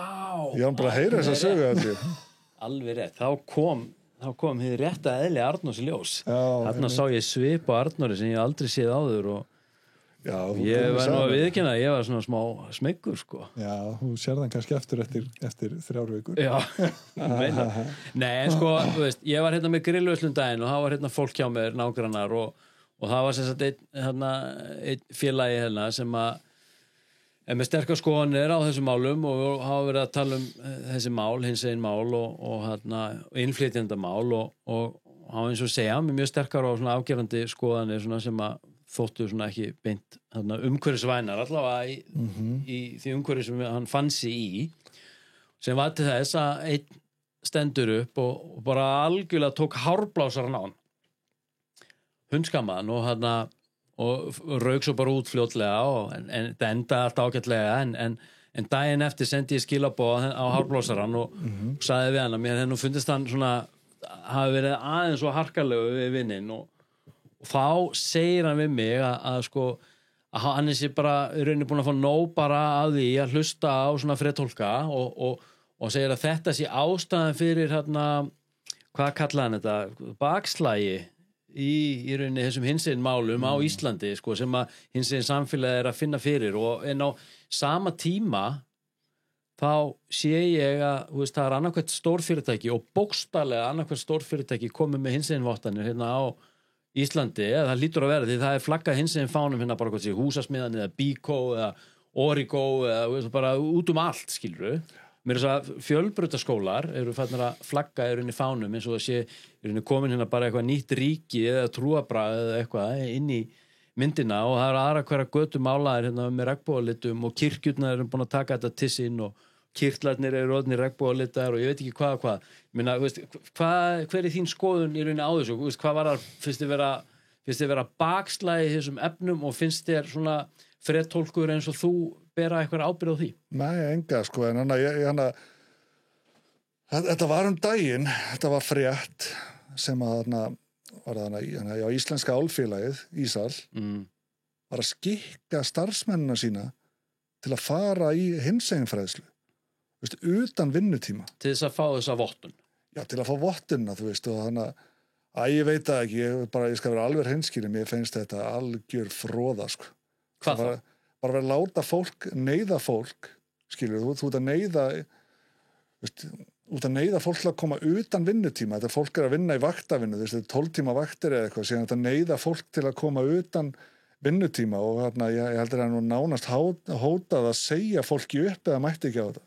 Og allt til að fá þessa, þú veist, vottun, þú veist. En ég meina, þú veist, þú þekkir þetta bara sjálfur, alveg eins og þarna, já, þú þér settur á eitthvað námskeið sem þú hefur kannski bara lítinn eða engan áhuga, það er enginn að tala og sért einhver hommahattar eða eitthvað, þannig bara engan áhuga á þessu, skilur, þetta bara bores the fuck out of you, sko. En ef þetta stangast á við, hvað ég segja, það verið að tala umburðarlyndi, hvað trúabröðum og annað, menn ef þetta stangast á við trú mína menningarlega hefð eða hvernig sem það er ég meina, finnst þið verið að tekið lítið tillit til þess? Ég reynda að veit það nú ekki, sko, en allan, mér finnst það bara mjög alvarlegt að fyrirtæki getur komið fram með þessum hætti, þú veist, og þú veist, nánast hótas að þú ert allan ekki mjúkinum ef þú mætir ekki á þetta námskeiðana, þú veist Hvað, var þetta eitthvað heil kvöldstund eða? Ég eiginlega bara vera viðurkenna, ég veit það ekki. Þetta er örugglega eitthvað svoleiðis, þetta er rauninni bara samningur sem að fyrirtæki gera við samtökin 78, veist, það er semst hinsegin fræðsla í rauninni sem allir starfsmenn þurfa að fá og þá fær í rauninni fyrirtæki eitthvað ákveðna vottun. Það er semst bara hinsegin vottað fyrirtæki. Frá samtökunum 78? Til hvers? Yes, sir, Bob. Og borgar náttúrulega bara eitthvað ákveðið fyrir það. Þetta er náttúrulega bara... Eru samtökin 78 vottuð til þess að gefa vottanir? Já, greinilega. Já, ég meina það hlýtur að vera, ég meina að gefa vottanir, ég meina samtökin 78 eru náttúrulega bara þú veist, þeim er heimilt að koma inn í til dæmis skóla, þú veist, gagfræðaskóla og held í fjölbrautaskóla og þeir eru með þjónustusamninga við öll sveitarfélögin og það finnst mér líka svolítið áhugavert og það var rættið mitt það hérna í partíinu sko, í þessu samtali þá frétti ég það að samtökin 78 hefðu komið upp í réttarárskóla sem dóttir minn í skóla að fara í 10. bekk, þess að koma á síðasta árið þegar hún var í 9. bekk og haldi fyrirlestur þar inni og hvort sem að ég sé eitthvað með á móti það kannski skiptir einhver máli en ég sem forráðamaður bassins ég fekk enga tilkynningu það að samtökin væri að koma og halda þennan fyrirlestur bara utan í bæ sko, eitthvað svona pólitísk mér ætla að leyfa mér að segja aktivistasamtök ekki eitthvað svona réttindasamtök lengur sem þau kannski voru þetta voru bara pólitísk aktivistasamtök með alls konar svona greinum og öngum ég fekk enga tilkynningu að þau væri að koma og mér blöskraði rauninni svolítið við það því að fyrir mér þetta er náttúrulega ákveðin við getum kallað þetta hugmyndafræði ef við erum að fara að tala huglagan veruleika eða hlutlægan, ég meina þetta er náttúrulega mikið til huglagur veruleiki en ég meina, hefði ég samþykkt að barnið mitt myndi sitja fyrirlestur hjá Votta Jehóva eða einhverju öðru trúfélagi, nei, mjög líklega ekki sko, en ég hefði allavega vilja að fá að velja það sjálfur sko. Ég meina heldur að hefði ekki heyrst eitthvað úr horninu ef að þarna bara presturinn í hverfinu hefði verið með messu í hádeginu nákvæmlega og meiri segja sko í svona einhverju samfélagi nú er ég ekki sjálfur í þjóðkirkjunni en við erum að búa í einhverju svona kristnu samfélagi það þykir í dag, það myndi þykja bara eitthvað svona óæskilegt trúboð og algjört tabú sko en samt sem áður eru þau tekin í fermingafræðslu og ég veit ekki hvað sko en þannig að mér finnst þetta allt vera svona svolítið loðið sko og talanlegum líka, nú búi í einhverju svona fjölmenningasamfélagi núna sem að allir eiga að bera mikla virðingu fyrir og annars ertu rasisti en sko svo er þessi hinsegin mál þau kannski bara stangast alveg gríðarlega á við trúabröð margra þessara einstaklinga sem að koma utanfrá og tala ekki múslima eða hvernig sem það er þannig að finnst þér þetta ekki vera svona eitthvað svolítið á grensunni og svona eitthvað smá tilsleysi og hérna ég vil það nánast að leyfa mér að segja glæpsanlegt að koma þessari fræðslu hvort þessi meðan eða móti inn hjá ólögráða einstaklingum sem eru í námi hérna bara í einhverju opinberu skólakerfi sem er rekið á ríkinu. Þetta er alltaf bara styrlað sko. En þetta er bara sá raunveruleiki sem við búum við í dag. Það má ekki særa neitt og það má ekki þannig að þreyta neinum svona fram virðist vera allan en þeir eru allan að velja vel. Mér er að tala múslima sko og þetta er bara mjög alvarlegt mál allan að það sem að vera að sjá eins og núna í Evrópu bara tölur af múslim í Evrópu og ímyndið ykkur eins og núna þetta er bara eitthvað sem að sé fleitt fram ég er ekki með einhverja svona harðar tölur fyrir fram mig en þetta fólk er að eignast miklu fleiri börn en við miklu fleiri, við erum að eignast 1, 2, 3 börn eða eitthvað skilur þetta fólk er að eignast 5, 10 börn þetta er bara einfalt reiknistæmi hvar verðum við eftir 100 ár skiljiði mig verður ekki bara erum við ekki bara orðin eitthvað Íslam hérna bara ég veit það ekki, ég segi bara svona þetta er allan það var ég sá einhverja tölfræðin daginn það var einhver x tími að það eru bara múslimar orðin ráðandi í Evrópu en það er líka núna og sérð alveg bara hvað er að gerast í Írlandi og Bretlandi til dæmis Þýskalandi það er verið að rísi eitthvað eins upp á afturlappina með þetta og heyri líka stjórnmálamenn á Íslandi verið að byrja að tala um þetta ekki bara einhverju trúðar Bjarni Ben er búin að vera impra á þessu margir vilja nú líta á hann sem yfirtrúðin hann er alfa sko. ok, þú ert alveg þar já, hann er góður stjórnmálamaður ég ætla ekki að fara út í einhverja persónugreininga á honum og síðan Sigmundur Davíð líka ég veit ekki þetta mun vera mjög stórt atriði í næstu kosningum svo þetta náttúrulega með samfylkinguna sem við segja bara eitthvað sem er vinsælt skiljiði en Píratar já, ég veit það ekki ég er engin sérfræðingur þetta eina sem ég sé bara þú veist, það hérna, þú veist, að glæpir hérna, þú veist, er búin að breytast, þú veist, það þarf ekkert að sjá mjög mörg alvarleg máli hérna varðandi, þú veist, innflytjendur og hérna, það nú bara þú veist, maður sér maður þetta núna í fjölmiðlum, þetta menningarnótt var í gær og það voru einhverjir krakkar þarna sem að stungu einhvern annan krakka, þú veist og það er til sérstaklega að taka það fram að gerendur og brotaþoli hafa verið báðir íslenskir þetta var sérstaklega tekið fram í fréttinni. En er það ekki gert bara út af því að þú veist, í þessu atmóðu sem eru gangi þá eru svona, hvað ég ætla að segja innan svega, þú veist, hægri menn gera alltaf ráð fyrir því og þessi hugmynd kom alveg upp hjá mér að maður bara einhvern veginn getur sér til að þetta hafi verið sem sagt útlendir unglingar.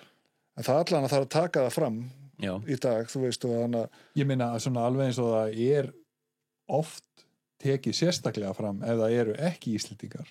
Já. Að það bara, þú veist, einstaklingur að innflytjandi erlendur. Ég held að sé löngu hættir þessu. Ég veit það ekki, en ég meina þá vitið það allan að ef það er ekki skrifað Íslendingu þá er það útlendingu. Já, en ég meina, þú veist, ef við tökum hérna tvö kannski svona frekar hræðileg dæmi sem eru búin að vera hérna í fjölmiðlum og í réttakerfinu, þú veist, það var náttúrulega fyrsta lagi þarna konan sem að þarna drap barni sitt þarna í Kópavogi og þarna reyndi að drepa hitt barni sitt og svo hann þarna þessi þarna Kúrunæ þarna gaurinn sem að þarna stakk einhver að kalla þarna í eitthvað OK supermarket eins og sem er búin að vera áreita vara saksóknarn. Já, akkurat. Já. Að þetta eru sko einstaklingar sem að koma hingað sem bara sko einhverju stríðshrjáðir flóttamenn. Já, þetta er allt sjúklega flókið en minna hvað... Þetta er mjög flókið. En ég minna, veist, ég hugsaði daginn, það eru alls konar möguleikar og kannski engin eitthvað réttari eða rangari en eitthvað aðrir og ég hugsaði bara, ok, en veist, á Íslandi ekki bara að vera land, bara eins og Sviss sem bara tekur enga afstöðu í neinum stríðum, hvorki, veist, ekki, við erum ekki búið Rússum, við erum ekki með Úkraínum, við erum ekki enga afstöðu í þessu Palestínu, Ísrael málum, bara tökum við enga afstöðu stríðum og við tökum við engum flóttamönnum. Það er ein leið. Bara draumurinn. Já, þú segir það, skilur, ég var ekkert að segja að það sé rétta leiðin, en ég hugsa bara að þetta er aðferð, en ég meina, þú veist, hvernig myndir þú vilja sjá þetta? Veistu, ég myndi vilja sjá þetta þannig, veistu, það er bara mjög barnalega afstæði, ég er bara allir sem vilja koma til Íslands og eru tilbúin að taka upp, þú veist, íslenska siði, þú veist, allavega, þú veist, að einhverju leiti og fara að starfa hérna, þú veist, og betur bæta samfélagið, ég var til að taka mótið þessu fólki, þú veist, og við höfðum áður alveg góða reynslu með þetta með, þú veist, til dæmis með Pólverja og þú veist, og þetta stunda þeir einhverju glæpi eins og bara eins og Íslendinga líka, þú veist, það er hjákvæmilegt að komast hjá því, en ég var til í, þú veist, bara í fullkomnum og mjög einföldum heimi að bara búa til eitthvað svona punktakerfi í kringum þetta, svona svipað og bara þegar þú farið ökuréttindi. Veist, og síðan er þetta þú veist, ertu með eitthvað ár þarna svo ert svona eiginlega, er það ekki ennþá þannig eða þú veist, þú færð að fá ef þú færð einhverja punkt á árinu þú veist, þá þetta fara aftur í gegnum eitthvað svona probation eða eitthvað, þú veist, þangað til þú færð fullnaðarskírteini þannig bara ef fólk er að brjóta af sér hérna. Já, því eins og núna, nú situr þessi jólasveit bara hann eitthvað í fríu fæðu upphaldi, hann inn á hrauni og komið íslenskt nafn og aðalgaurinn, skilur, og svo hefur verið að senda hérna bara eitthvað langveik, bara eitthvað fjölföllu börn, hérna bara eitthvað á landi, bara kvispam og þau passa ekki inn í einhverja kategóri. Ég meina, þetta er náttúrulega bara alveg súrrealísk vitleysa ef við erum að taka móti flóttamönnum á annar borð. Já, þetta er það, þú veist, ég meina, síðan á sama tíma, þetta var nú frétt sem var í MBL núna, bara ekkert fyrir svo lengur síðan, þá voru teknir reyndar ekki kallaði palestínmenn, sýrlendingar og eitthvað og það er sem fengu hæli í Danmörku 1992, það voru 300 manns eða eitthvað og það var að vera svona skoða, þú veist, afdrif þeirra í dag það er bara, það eru fáránlega tölur, það ég held að það hefur verið næstu 70% af þessu fólki og afkomandi þeirra, þú veist, og önnur og þriðja þú veist, kynslóð sem eru bara á sakaskrá, þú veist, og það segir sér sjálft að veist, hann að þessi hinn 30% sem að hann hafa ekki náð á sakaskrá ekkit endilega saklaus heldur, sko. Já, en málið að sko einstaklingar eins og þú veist þessi 2 dæmi þarna sem að ég nefndi, þú veist, þetta eru einstaklingar sem að sko örugglega sko vildi ekkit sérstaklega flytja til Íslands. Þetta var bara svona eitthvað, þú veist, síðasti séns. Það bara verið að, þú veist, sprengja heimalandið þeirra og þau bara eru á flótta. Þau eru traumatiseruð, örugglega búin að upplifa einhverjar hörmungar og bara... Í marga áratugi þessu. Já, einmitt. Koma svo til Íslands, bara einhvers staðar það sem bara myrkur og kuldi og þú veist, þau skilja ekkert og vita ekkert og þú veist... En, við hverju getum við búist ef að við svo tökum ekki við þessu fólki einhvern veginn með hvað ég segja, fullkomið heilbrigðiskerfi og húsnæðiskerfi og félagslegt batteri húsnæðiskerfi endar alls ekki fullkomið og heilbrigðiskerfi ekki heldur á Íslandi, þetta fucking grínast í mig en sko spáið, en þú veist ég meina, ekki svolítið barnalegt Ívar að segja bara að þetta bara veruleiki sem ekki koma hérna inn til okkar og þetta að skemma fyrir okkur þegar við erum svo meðlimir í einhverju sko, árásabandalagi NATO sem startaði sem einhvers konar innan svega varnabandalagi en bara ekkit annað en bara eitthvað hernaða brölds bara risa hersveit meina, við erum aðildarríki að þessari útþenslu og þessum stríðum sem í gangi Við berum ábyrgð á stríðinu Við berum ábyrgð Verðum við samt ekki að fá þessa verndina sem við erum að fá hvernig,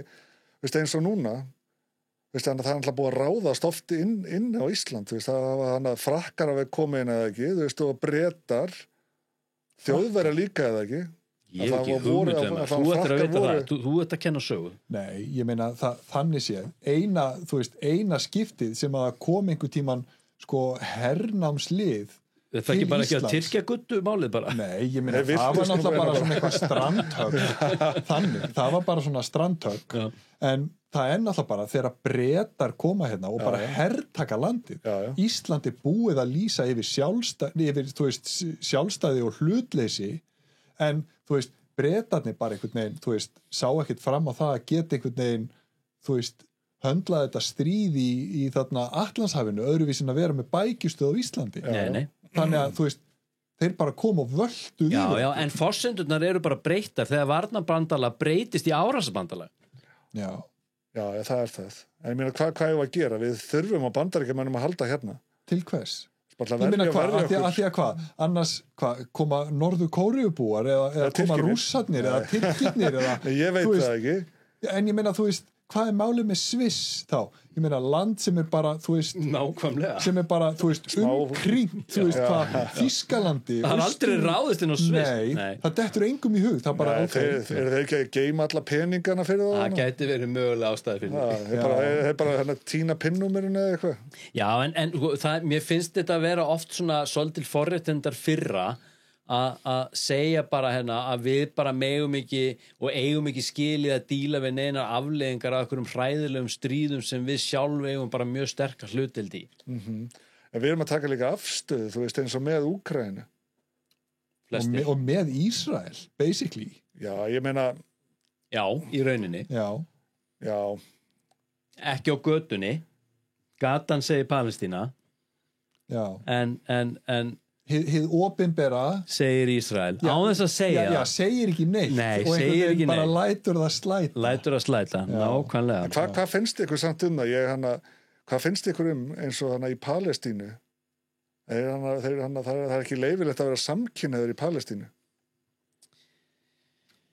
ekki leyfilegt, nei það er bara bannað, það er bara dauðarefsing já, sko í mínum heimi þá eru sem sagt kynin 2 og kynhneigðin hún þrískipt gagnkynhneigð, samkynhneigð og tvíkynhneigð og allt fyrir utan þetta sko, fyrir mér allavega skilji ekki og get í raunin ekki borið mikla velingu fyrir því að ég horfa á þetta sem bara eitthvað algjör að huglaga upplifun sem algjörlega fjarri í raunin öllum hlutlægum raunveruleika þannig hugsa ég bara já. Þannig að banna samkynhneigð finnst mér að vera glæpsamlegt Fáránlegt. Já, alveg fáránlegt og og bóða bönn er náttúrulega bara oft á tíðum bara fáránlegt sko, en meira get ég ekki sagt um það. Þeir spáið hann síður líka, eins og með Ísrael. Þetta er rosalega, þetta er mjög touchy viðfangsefni, þetta Palestína-Ísrael dót. En þeir spáið hann síður, Ísrael eru settir hvað, 1956, Nei, 49 held ég. Já. Okay. Það er settir þarna niður í gamla landið. Já, með aftur. Með öll þessi, aftur, þannig hann með alla þessa múslima öll þessi múslimar í kringu sig og þeir eru búin að þurfa að berjast fyrir sínu heldur betur. Og þeir eru bara að standa mjög sterkir í dag, og sér það, ég held þessi bara meitt fullkomnasta her í heiminum, og þannig að ef þeir vildu þá væri þeir búin að bara eyða Palestínu. Já, ég meina þetta er náttúrulega þannig, þetta er eina þjóðin á þessu svæði sem er með kjarnorkuvopn. Já. Þannig að allegedly. Já, ég meina og svo þeir náttúrulega með bara þarna USA hinum með við hafið sem að bakkar þú upp í einu og öllu. Já. Þannig að þeir bara komast upp með nákvæmlega hvað sem er. En mér finnst það samt, ég horfið að hann sá bara hvað var að gerast þarna 7. október. Hræðilegi hlutir, það er bara horfið á í fréttunum, það sem er verið að ráðast inn á hana tónlistarhátíðina. En þú mátt ekki segja þetta eins og við þá sem að náttúrulega eru Palestínu megin í þessu og bendir á þetta sem þeir brjóta þarna niður friðarsáttmála með að Hamas ráðast inn í Ísrael og byrja að drepa fullt af fólki og alls konar ljóti hlutir. Já, það eru upp í samsvarskenningar það að þessu hafi verið leyft að gerast. Já, til þess að skapa eitthvað rými til þess að koma inn og skapa mikið sársauka og dauðsföll. Hvað eru Palestínum að græða því að vera að sprengja til að byrja með þá held ég að þetta sé nú ekkit rosalega mikið Palestínumenn, þetta eru Hamasliðar og þetta eru í rauninni bara þetta eru bara málaliðar frá öðrum þjóðum Egyptalandi og fleirum en ég meina þessi, 7. október, ég meina er sú aðgerð með einhverju leiti að réttlæta fjöldamorð á tugum þúsunda, bara barna og konur og í rauninni bara óbreyttra borgara. Ég meina það er ekkert hægt að setja dæmið upp þannig. Þetta er bara eitthvað svona hreinsun sem er í gangi til þess að útrýma einhver vandamáli sem er bara geggja vesen fyrir Ísraela. Ég meina þannig lítur það út fyrir mér en ég vil samt segja ég hef ekki, sett mér nógu vel inn í þetta náða að mynda mér inn á svona skýra afstöðu þessu máli, en það þarf ég þess ekkert heldur Síðan er bara ekkert að trúa öllu sem að sér í fjölmiðlum heldur. Nei, en málið er núna er ég komin ég er í ferli. Okay. Það sem að ég er að lesa biblíuna bara frá orði til orðs. Af hverju myndi maður að gera það? Já, meðal annars til þess að öðlast dýpri skilning á þessu ástandi sem er í Palestínu akkurat núna. Það sem að því er bara lýst nákvæmlega í biblíunni þegar Guð gefur Abraham og niðjum hans landið. Og þegar hann gefur þeim landið að þá telur hann upp, Jesúbíta, Amoríta, Hesúbíta og alls konar einhverja bíta og fíta sem að búa þarna fyrir. Er þetta einhverju þjóðflokkar? Já, þetta eru náttúrulega bara, ættbálkar sem að bjuggu þarna löngu áður en Ísraelsmenn komu á svæðið.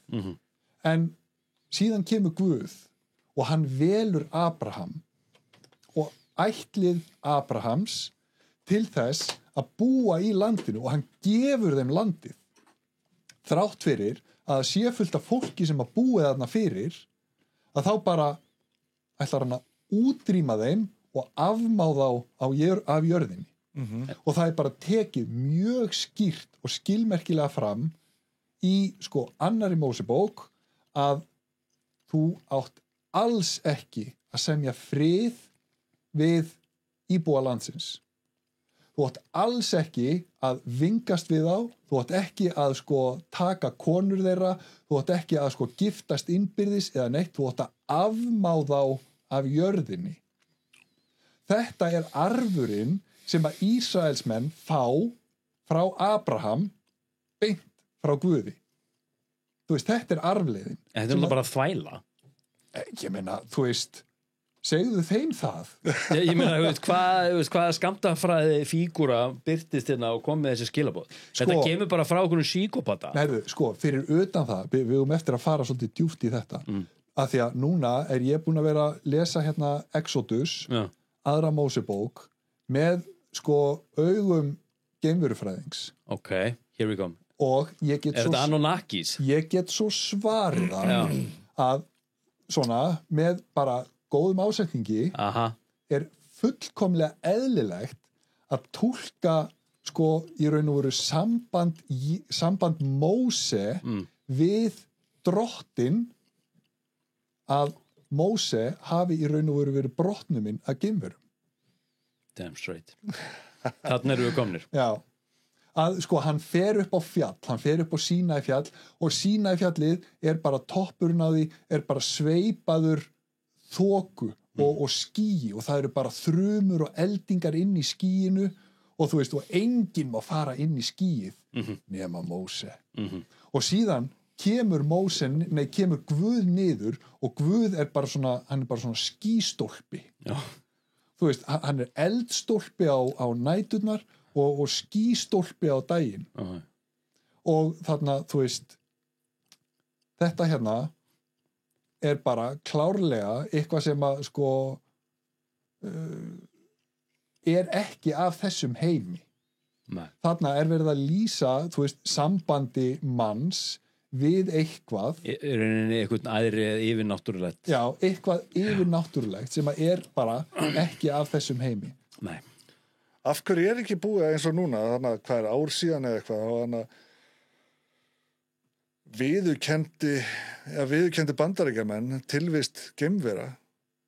Akkur, þú veist, þannig að maður eitthvað bjóst alltaf við þannig að kannski við 10 árum síðan að maður heyrta bara, já, þeir eftir að viðurkenna geimverur og eitthvað. Þeir hafa ekki beint viðurkend tilvist geimvera, en þeir hafa viðurkend... Akkur er ekki eitthvað panik? Af því að við erum á TikTok, hann upptekinn það. Þeir hafa í rauninni viðurkend sko í rauninni tilvist í rauninni óþekktra sko, flíilda og það eru í rauninni vitni sem hafa borið, þú veist, eðsvorin vitnisspurð fyrir framann sko, þingnefnd Bandaríkjanna og komið fram, þú veist, háttsetti menn innan hersins og leyniþjónustunnar sem hafa komið fram og það hefur verið sett fram hinn og þessi skjöl í rauninni sko, leynilegar aðgerðir og svona retrieved sko, vessels sem hafa fundist við fornlega uppgröft og menn eins og Bob Lazar hafa stigið fram sem maður sem segist hafa unnið inn á Area 51 og alls konar og ég hef mikið velt þessu fyrir mér og ég farið inn í alls konar svona þrá ekki hérna og fólk virðist ekki hafa mikinn áhuga á þessu og ég meira þess að ég sem skrifaði sko, ég kortlagði bara allt ferlið bara nánast frá bara þegar að sko Vatikanið finnur hann er reyni bara fyrsta fari kringum 1930 í Bandaríkjánum alveg til dagsins til bara Phoenix Lights og til í rauninni þessari yfirhersla fyrir framan þessa þingnefnd fyrir 1,5 ára síðan og með linkum og öll viðtöl og hafa farið yfir Roswell og farið yfir þetta allt. Þetta var alveg bara kortlega þetta niður. Þetta er svo grein sem ég hef lagt mestu vinnuna í. Tók mig sko, einhverja vikur að skrifa hana. Fjölmiðlar, ég hendi eins og vísi eins og ég var vanur að gera, ég vil ekki sjá þetta. Nei. Ég hef þetta pínaði þetta inn sko, í gegnum mannlíf með einhverjum klíkuskap. Það er öllum ötterli drull sko, sem að er alveg galið sko, því að þetta er að stæðsta og þetta er einmitt eins og þú segir, þarna, þú komið með Anunnakis, við erum eitthvað, ég var eitthvað að lesa sko, núna teljaði sko að Egyptar hafi sko notað einhverja svona hydraulic lyftur til að byggja píramítana, það er endalausar svona bara óleystar gátur og svo erum við með biblíuna, þetta er bara eitthvað fellega þokukennt og óskiljanlegt og svo er þarna bara mögulega bara skýringin í rauninni á þessu öllu saman að við í rauninni erum ekki ein og höfum aldrei verið og í dag erum við bara eins og eitthvað svona tilraunabúr og það er hort á okkur og varandi gjöreyðingu okkar hérna á jörðinni þá er rauninni tilvist í rauninni þessara geimvera oft tengd við í rauninni tilraunir á beitingu kjarnorkuvopna sko. það er mjög mikið samhengi þar á milli sko. Svaraði þetta spurninguðinni Já, jú. en já, heyrðu, ok en mér langar að fara aðeins, ok, þú veist, við erum búin að fara aðeins í þetta hérna, vókismann og feminismann og þessa sterku afstöðu hérna og sko þú veist, og áður en ég ætla að spurja þig hérna, hvort þú sért ekki træddur við að bara verða ötterlí kanselaður eða skilgreind sem forréttinda fyrt kallremba og fóbisti, þá ætla ég að spurja þig hérna, finnst þú að hafa rétt á skoðunum á huglægri upplifun annara og finnst þér huglægur veruleiki fólks hafa jafn mikið vægi og hinn hlutlægi? Mér finnst bara að fólk eigi alltaf rétt á sínum skoðunum, þú veist, þannig að það virðist vera, það virðist ekki vera, þú veist, við drögum eitthvað staðar línuna hérna, þú veist, og það fer svolítið eftir bara hvað ár við erum að lifa, ég meina, eins og í dag til dæmis, þá þætti ekki eðlilegt ef einhver bóndi myndi kvænast einhverjir 14 ára stelpu, þú veist, það þótti eðlilegt kannski einhver tíðan fyrir, þú veist, einhverjum 120 árum síðan eða eitthvað, skiljið, þú veist, og þannig að það þykir ekki eðlilegt í dag. Þú veist, þetta er ofta stangast svolítið áskilur, þú veist, sumir eru svona gamaldags og ég muni eftir Gunni manna pottið ekki, sko, eftir þegar Gylfi Ægisson randaði gleðigöngun á þetta, þú veist, og Arnór mann þetta og ég held, ef ég man rétt, þú veist, þá var hann mest að setja út á BDSM samtökin þarna og eitthvað, þú veist, og hann finnst þetta bara að vera eitthvað absúrt og eitthvað, hann er bara fyrst í Íslendingur sem var almennilega kanselar, það ekki, bara, þú veist.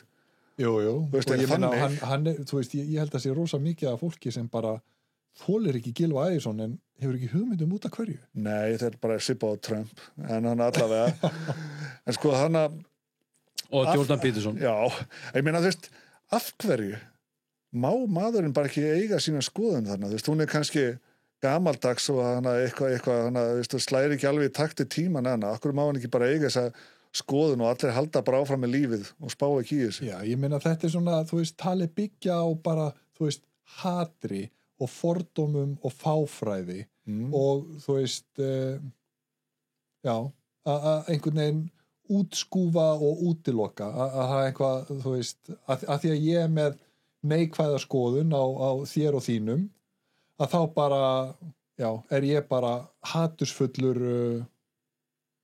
En það er verið að bregðast við með nákvæmlega sama ofbeldi og það er verið að dæma aðra menn fyrir og þeir eru gagnrýndir fyrir. Ég meina, útskúfun og kanselering er náttúrulega oft á tíðum ekkert annað en bara mjög gróft ofbeldi. Ég verið að sjá það svolítið núna, hann ég er á TikTok, mér er gaman á TikTok. Og það verið að setja fram heitir það ekki Little Britain Já. Það verið að sína svona atriðu þessu, bara eitthvað svona mjög grófa atriða sem er bara mjög alvarlegur rasismi og alls konar dót, þú veist. Þetta er svona comedy. Já, þetta er ógeðslega fyndið, skilur við. Þetta er aldrei leyft í dag. Hvað er þetta gamli þætti? 20 ára? Nei, jú. 25 ára gamli eða eitthvað, þú veist. Þetta myndi ekki fljúga í dag, þú veist, þetta liðið er bara grýtt, sko. Já. En samt er þetta sko hommi og barnabókahöfundur sem að standa bak við þetta. Já, en ég meina, þú veist, það virðist allan að vera þannig að þú veist, það eru svona vissi hlutir sem má ekki gera grín af. Þannig, þú veist, þannig að Hommar þykja ekkit endilega í dag eitthvað rosalega fancy, sko. Það er mikið af samkynnuðu fólki sem er búið að röklast út úr samtökunum 78 til dæmis og víða annars staðar heiminn. Er ekki bara að vera að normalisera hlutin með að vera að gera grín á honum, skilur við? Jú, ég meina, þú veist, þá er náttúrulega verið að taka hlutin með í umræðuna og einhvern veginn, þú veist, hvaða hlutir eru svo heilagir að þú veist, að það megi ekki hlæja þeim. Hvenær heldur við sjáum þú veist, áramótaskaupi, hann að fara að gera grína hán, þú veist, og því tóti aldrei. Jú. Heldur það? Já. Það er það ógeðslega fyndið, ég myndi hlæja mikið, þú veist. Já, að því ég meina, þú veist, ég er þetta ekki bara, þú veist, þetta er bara svona einhver pendúll sem að sveiflast fram og tilbaka. Já. Og núna er pendúllinn, þú veist, hann er kannski ennþá uppleið. Það sem að, sko, þú veist, eitthvað ennþá meiri öfgar eru bara opinberast. Það sem að, þú veist, kynin er orðin 72 og fer bara fjölgandi og það er einhvern veginn bara fólk að skilgreina sig sem hest og og þú verður bara einhvern veginn að ávarpa það sem slíkt og svo bara einhvern veginn fær fólk nóg af þessu einmitt, kom einhverjir prumpukallar sem bara segja, þú veist, er þetta í alvöru rétta leiðin? Prumpukallar með Trump-úr Já. En þú veist, viljum við fleiri kyn? Hvað þurfum við mörg kyn?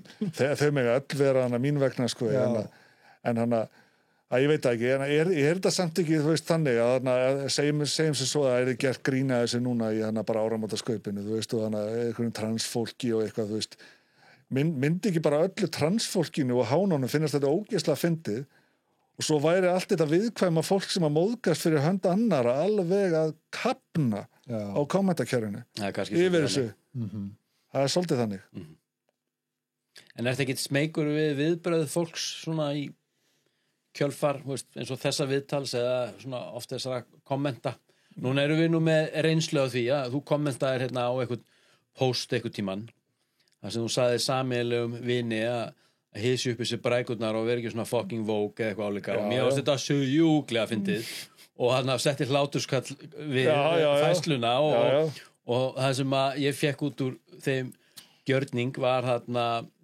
að mér var slaufað af þessum sameiginlega vini og sendi mér að sko langt uppsagnarbréf ég hef ekki heyrt í honum síðan og hann talaði við mig hann talaði við þig, skilur ég heila, veit ég ekki af hverju það en það skiptir ekki máli en ertu ekkert hræddur við viðbrögð fólks? Nei, til hvers, þú veist, ég myndi segja að það er aldrei slæmur svona ásetningur að minni hálfu allavega, þú veist ég myndi segja það er alveg, ég get alveg viðurkennt að þú veist, þannig að það er alveg svona mörg mál sem að triggera mig alveg rosalega, sko, þú veist, og ég er bara mjög misjað þarna, kona mín þegar þú sér að ég komin í eitthvað svona ham, sko. Þú dettur í svona ham, sko, ég sé það.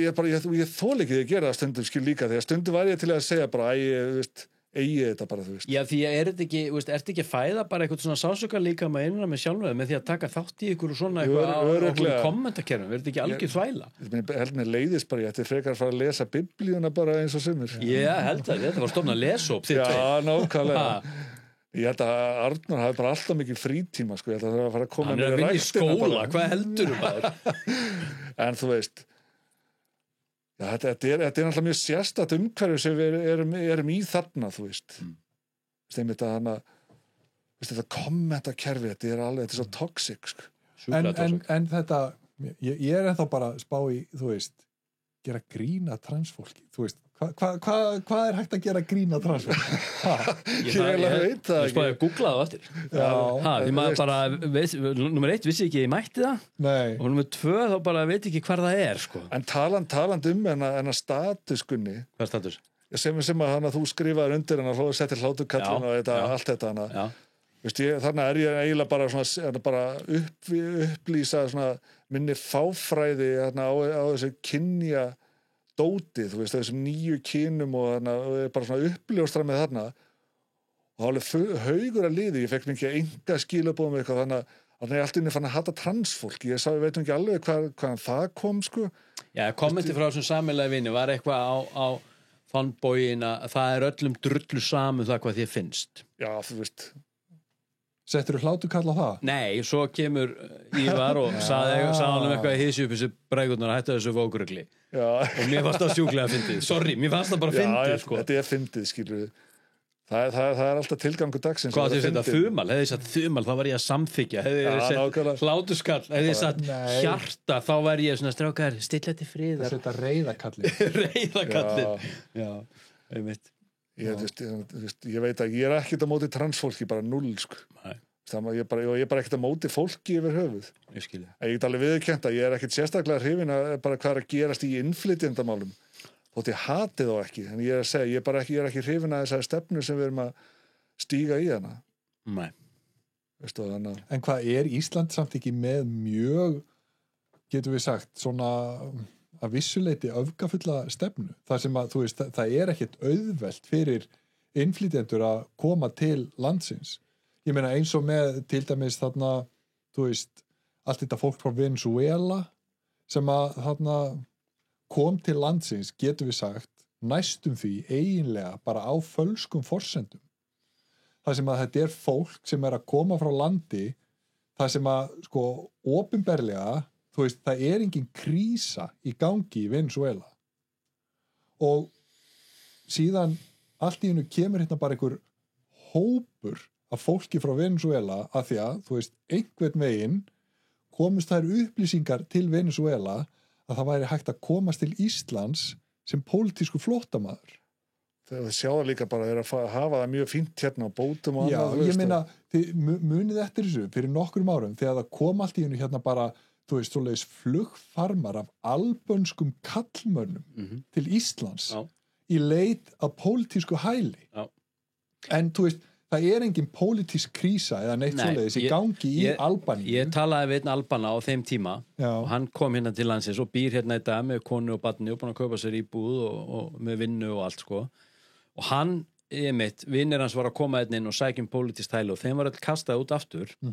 En hann kom hérna og hann var nóg að gáfa þetta þess að sækja ekki pólitískt hæli heldur sótt hann bara landvistarleyfi. Nákvæmlega. Og hann þurfti þá bara að finna sér vinnu og fá upp og skrifa eitthvað starfssamning og eitthvað bla og ég að segja ykkur það, ári eftir hann kemur hingað, þá var hann búin að kaupa sér íbúð og konan hans kom, krakkinn hans kom og hún að vinna hjá Landspítalanum og þau bara integreruðust bara alveg fullkomlega. Sko. Það bara respect. Já, ég meina auðvitað. Þannig að þetta kannski bara það sem að þú varst að tala hérna með eitthvað punktakerfi og eitthvað svoleiðis. Þú veist, kannski það bara í gangi nú þegar að því að, sko, ég meina, ef þú ætlar að koma til landsins sem, sko, ég meina, flóttamaður eða bara innflytjandi að þá þarftu bara einmitt að geta tjekkað í einhver box og sýnt fram á að þú sért hérna þú veist, nógu heilbriður og nógu einhvern veginn dugandi til þess að bara, þú veist, standa á eigin fótum. Og taka þátt í samfélaginu sem þú ætti að koma þér inn í. Já, nákvæmlega. Ég meina, þú átt ekki að koma hérna sem bara, þú veist, einhver pólitísku flóttamaður sem að, þú veist, ert kannski fullkomlega heilbriður og fær bara til þess að vinna og gera allt mögulegt, en einhvern veginn að því að þú færð þennan stimpil að þá er allt í einu settur, þú veist, í eitthvað svona, þú veist, biðrými það sem að þú ert bara í, þú veist, hálft ár eða 9 mánuði eða 12 mánuði þar sem að þú mátt ekki gera neitt og ríkið bara tilneitt til þess að halda þér uppi þú veist, allt í einu bara 300 manns sem að ríkið þarf bara að halda uppi að því að við bjuggum til kerfi sem þannig að ef þú kemur til landsins og segir ég pólitísku flóttamaður, ég bara, þú veist, ég ekki með vegabréf að þá verðum við að, þú veist, eitthvað hoppi gegnum þessar gerðir og fari gegnum þennan prósess og ef það eru 300 manns þá tekur það bara geðveikt langan tíma og í millitíðinni þá þurfum við að skaffa þér húsnæði, við þurfum að skaffa þér mat og drykk og Netflix. Já, og skólakerfi fyrir barnið, heilbrigðiskerfi. Já, en þú mátt ekki gera neitt, þú mátt ekki leggja neitt til samfélagsins á þessu tíma. Nei, en svo tala ég við lögreglumann daginn sem mjög bara svona umburðarlyndur og flottur ungu maður og hann segir við mig að það sem hann að sjá í sínu starfi eru að þessir einstaklingar sem að koma á, hann nefndi því samhengi Palestínu, þetta eru ungi kallmenn upp til hópa og það sem þeir eru að gera, þeir eru að vinna alveg gríðarlega mikið svarta vinnu og þeir eru í glæpum. Það eru húsbrot, innbrot, gríðarlega mikil ofbeldisverk og þarna hatursglæpir. Nauðganir og kynferðisbrot og þetta bara það sem hann sagði mig algjörlega blönt sko, sem bara í rauninni bara eitthvað tölfræði sem hann sér í sínu starfi sko. En hvað veit ég? Ekki mikið. Maður les bara fréttirnar, þú veist, þannig að hvað getur maður gert annað og það var til dæmis það var frétt núna í vikunni einmitt Albani, þú veist, og undirheiman á Íslandi og þannig að ég man ekki nákvæmlega hvernig hún hljómaði en það allavega var einhver heimildamaður sem segir að séu Albani sem séu farin að stjórna undirheimanum á Íslandi. Já, langstæðstum hluta. Já. Og að við erum ekki með en tengsl, við erum búin að mynda okkur svona ákveðin tengsl, hvað var að tungumál svona í Pólverja sko, og við erum mikið að pólskumælandi lögreglumönnum meðal annars, en Albanir eru fyrir okkur bara eitthvað alveg þokukent ástand sko. Og þeir koma líka svo stutt inn í einu, það eru ráðnar hlaupatíkur og veist, ég sé þetta bara sjálfur hérna í göttunni þegar verið að díla hérna út á plani skilur og veist, það eru menn sem eru fengnir inn bara í 2-3 mánuði í eitthvað svona hlaupatíkubusiness og svo eru þeir bara sendur á landi og svo komur bara nýr og þeir skvíla aldrei neitt sko. Nei. Þetta er gjörbreytt með að hvernig það var veist, í gamla daga veist, þannig, þú veist, bara fyrir hérna 2000 eitthvað, þú veist, Diablo tímabilið. já, þú veist, eitthvað stað þarna, þú veist, þá bara einhvers konar jafnvægi þarna, þú veist, og það svona þegjandi samkomulag á milli einhverja hópaðana, þú veist, að vera ekki að flytja til dæmis inn heroin, þú veist, heroin hefur aldrei náð nefni festu á Íslandi. Þetta var þeiminn. Já, þú veist, og þarna, en núna þú veist, ég veit svo sem ekki með heroin, einhver leiti kannski, en það fentanýlið. Og þú veist, og þarna... Þið langar ekki til heroin eða með fentanýl, sko. Alveg örugglega ekki, sko, en þarna... Trappaði niður með heroinni. Já, einmitt. Veist, er ekki þetta sem í pillunum sem þeir að búa til hérna heima síðan krakkarnir að geta þetta og veist aldrei skilur. Nei. Þetta er allavega, já. Þekkið ekki, þetta var aldrei mín efni, sko. Þetta er bara eitthvað sem maður heyrir. Já. Svo sem ekki staðfest neitt. Nei. Hanna, ok. Sko, áðurinn fer hérna í einhver loka orð. Við erum bara held í búin með þetta. Mike, hvað eru komin á langan tíma? Já, geggja maður. Sko, ég er með smá atriðina. Já. Ég taka ykkur alveg óvörum hérna. Fuck. Okay. Það er þá fer ég í notes hérna í iPhone-num. Oh my god. Þetta með ljóðhand okkur? Nei, ég ætla að setja ykkur í svona að þú svona sem ekki áhuga á þessu alfa og beta mail. Já. Ég ætla að setja ykkur í spurningakefni. Við ætla að útkljáða hvor ykkar er meira alfa-mail. Já, hvað, er þetta hraðaspurningar? Já, þú veist, þetta er bara spurningar, þú veist, og þannig að svo nú ég var svolítið gaman að finna hvað ég skrifa þetta. Þetta eru svo gömlu kallarnir í handshúsinu. Rósalur, það eru notes, ég fann notes. Skera út hérna, það eru 5 mínútur að finna albúm. Æ, nei, það fór. Svo eru 5 mínútur að finna aftur.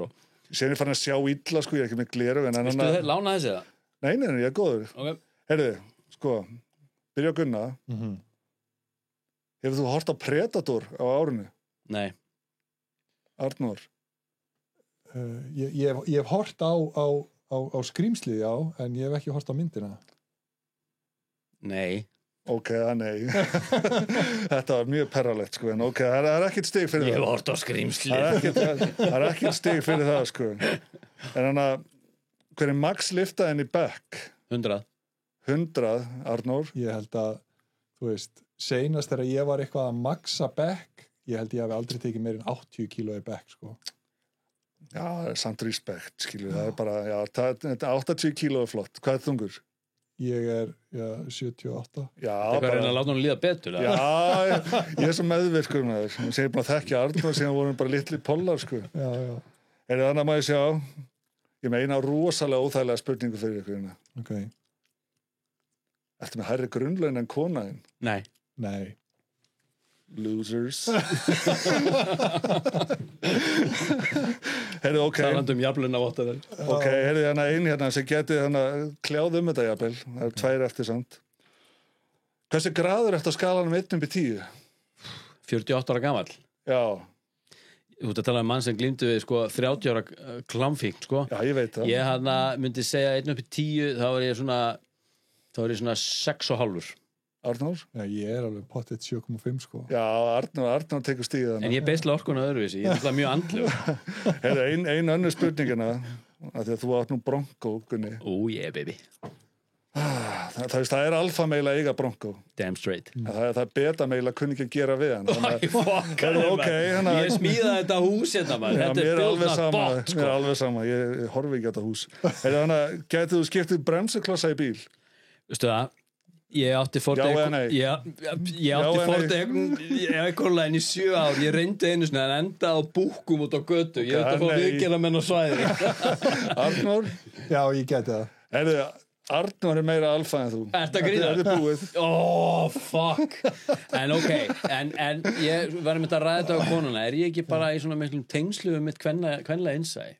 Jú. Kvenleikan í mér? Jú. Er það ekki? Jú, bara ég líka, skilur. Það var gott í hann, ég og Gunni tölum þetta er bara eitthvað svona enga húmor á mér og syni mínum, sko, sem ég er að vinna með, og hann átt að grínast með eitthvað alfa og beta meil og eitthvað svona, þú veist, ég kalla hann beta meil ef hann, þú veist, eitthvað að ég eitthvað óholt eða eitthvað, skilur, svona bara grín, sko. Já. Ég sagði þetta við Gunna, hann svona sárnaði svona, svolítið svona, þú veist, ég svona særði hann örlítið með að kalla hann beta-meil og hann að fór að tilgreina alls konar atriði sem gerði hann alfa-meil og var svona sannfæri með þetta. Ég sagði við Gunna, ég sagði, þetta ekki eitthvað sem getur sjálfur skilgreint þig sem því miður, sko. En síðan náttúrulega Sigma. Wow, það hana Sigma náttúrulega bara eitthvað, þú veist. Hvað það? Hver á Íslandi svona mestu Sigma gæði? Það að vera mikill alfa eða mikill beta? Þá ertu mikill alfa, sko. Það svona Kári Stefáns svona Sigma. Kári Stefáns, þetta grínast. Ég er ekkert að segja hans skemmtilegur endilega, hann Sigma samt, skilur, hann er bara frekjuhundur. Ég veit það. Það er ekki. Hann samt svona næsti ábyggilega, svona fyrsti gæðin sem poppa upp í hausinu allavega. Að vera Sigma? Soldið, eða það ekki? Hver annar? Ég myndi segja Kári Sigma. Ég myndi að segja Jón Páll Sigma. Já, en eins og þú veist. Já, var það. Það var það. Jói Fel.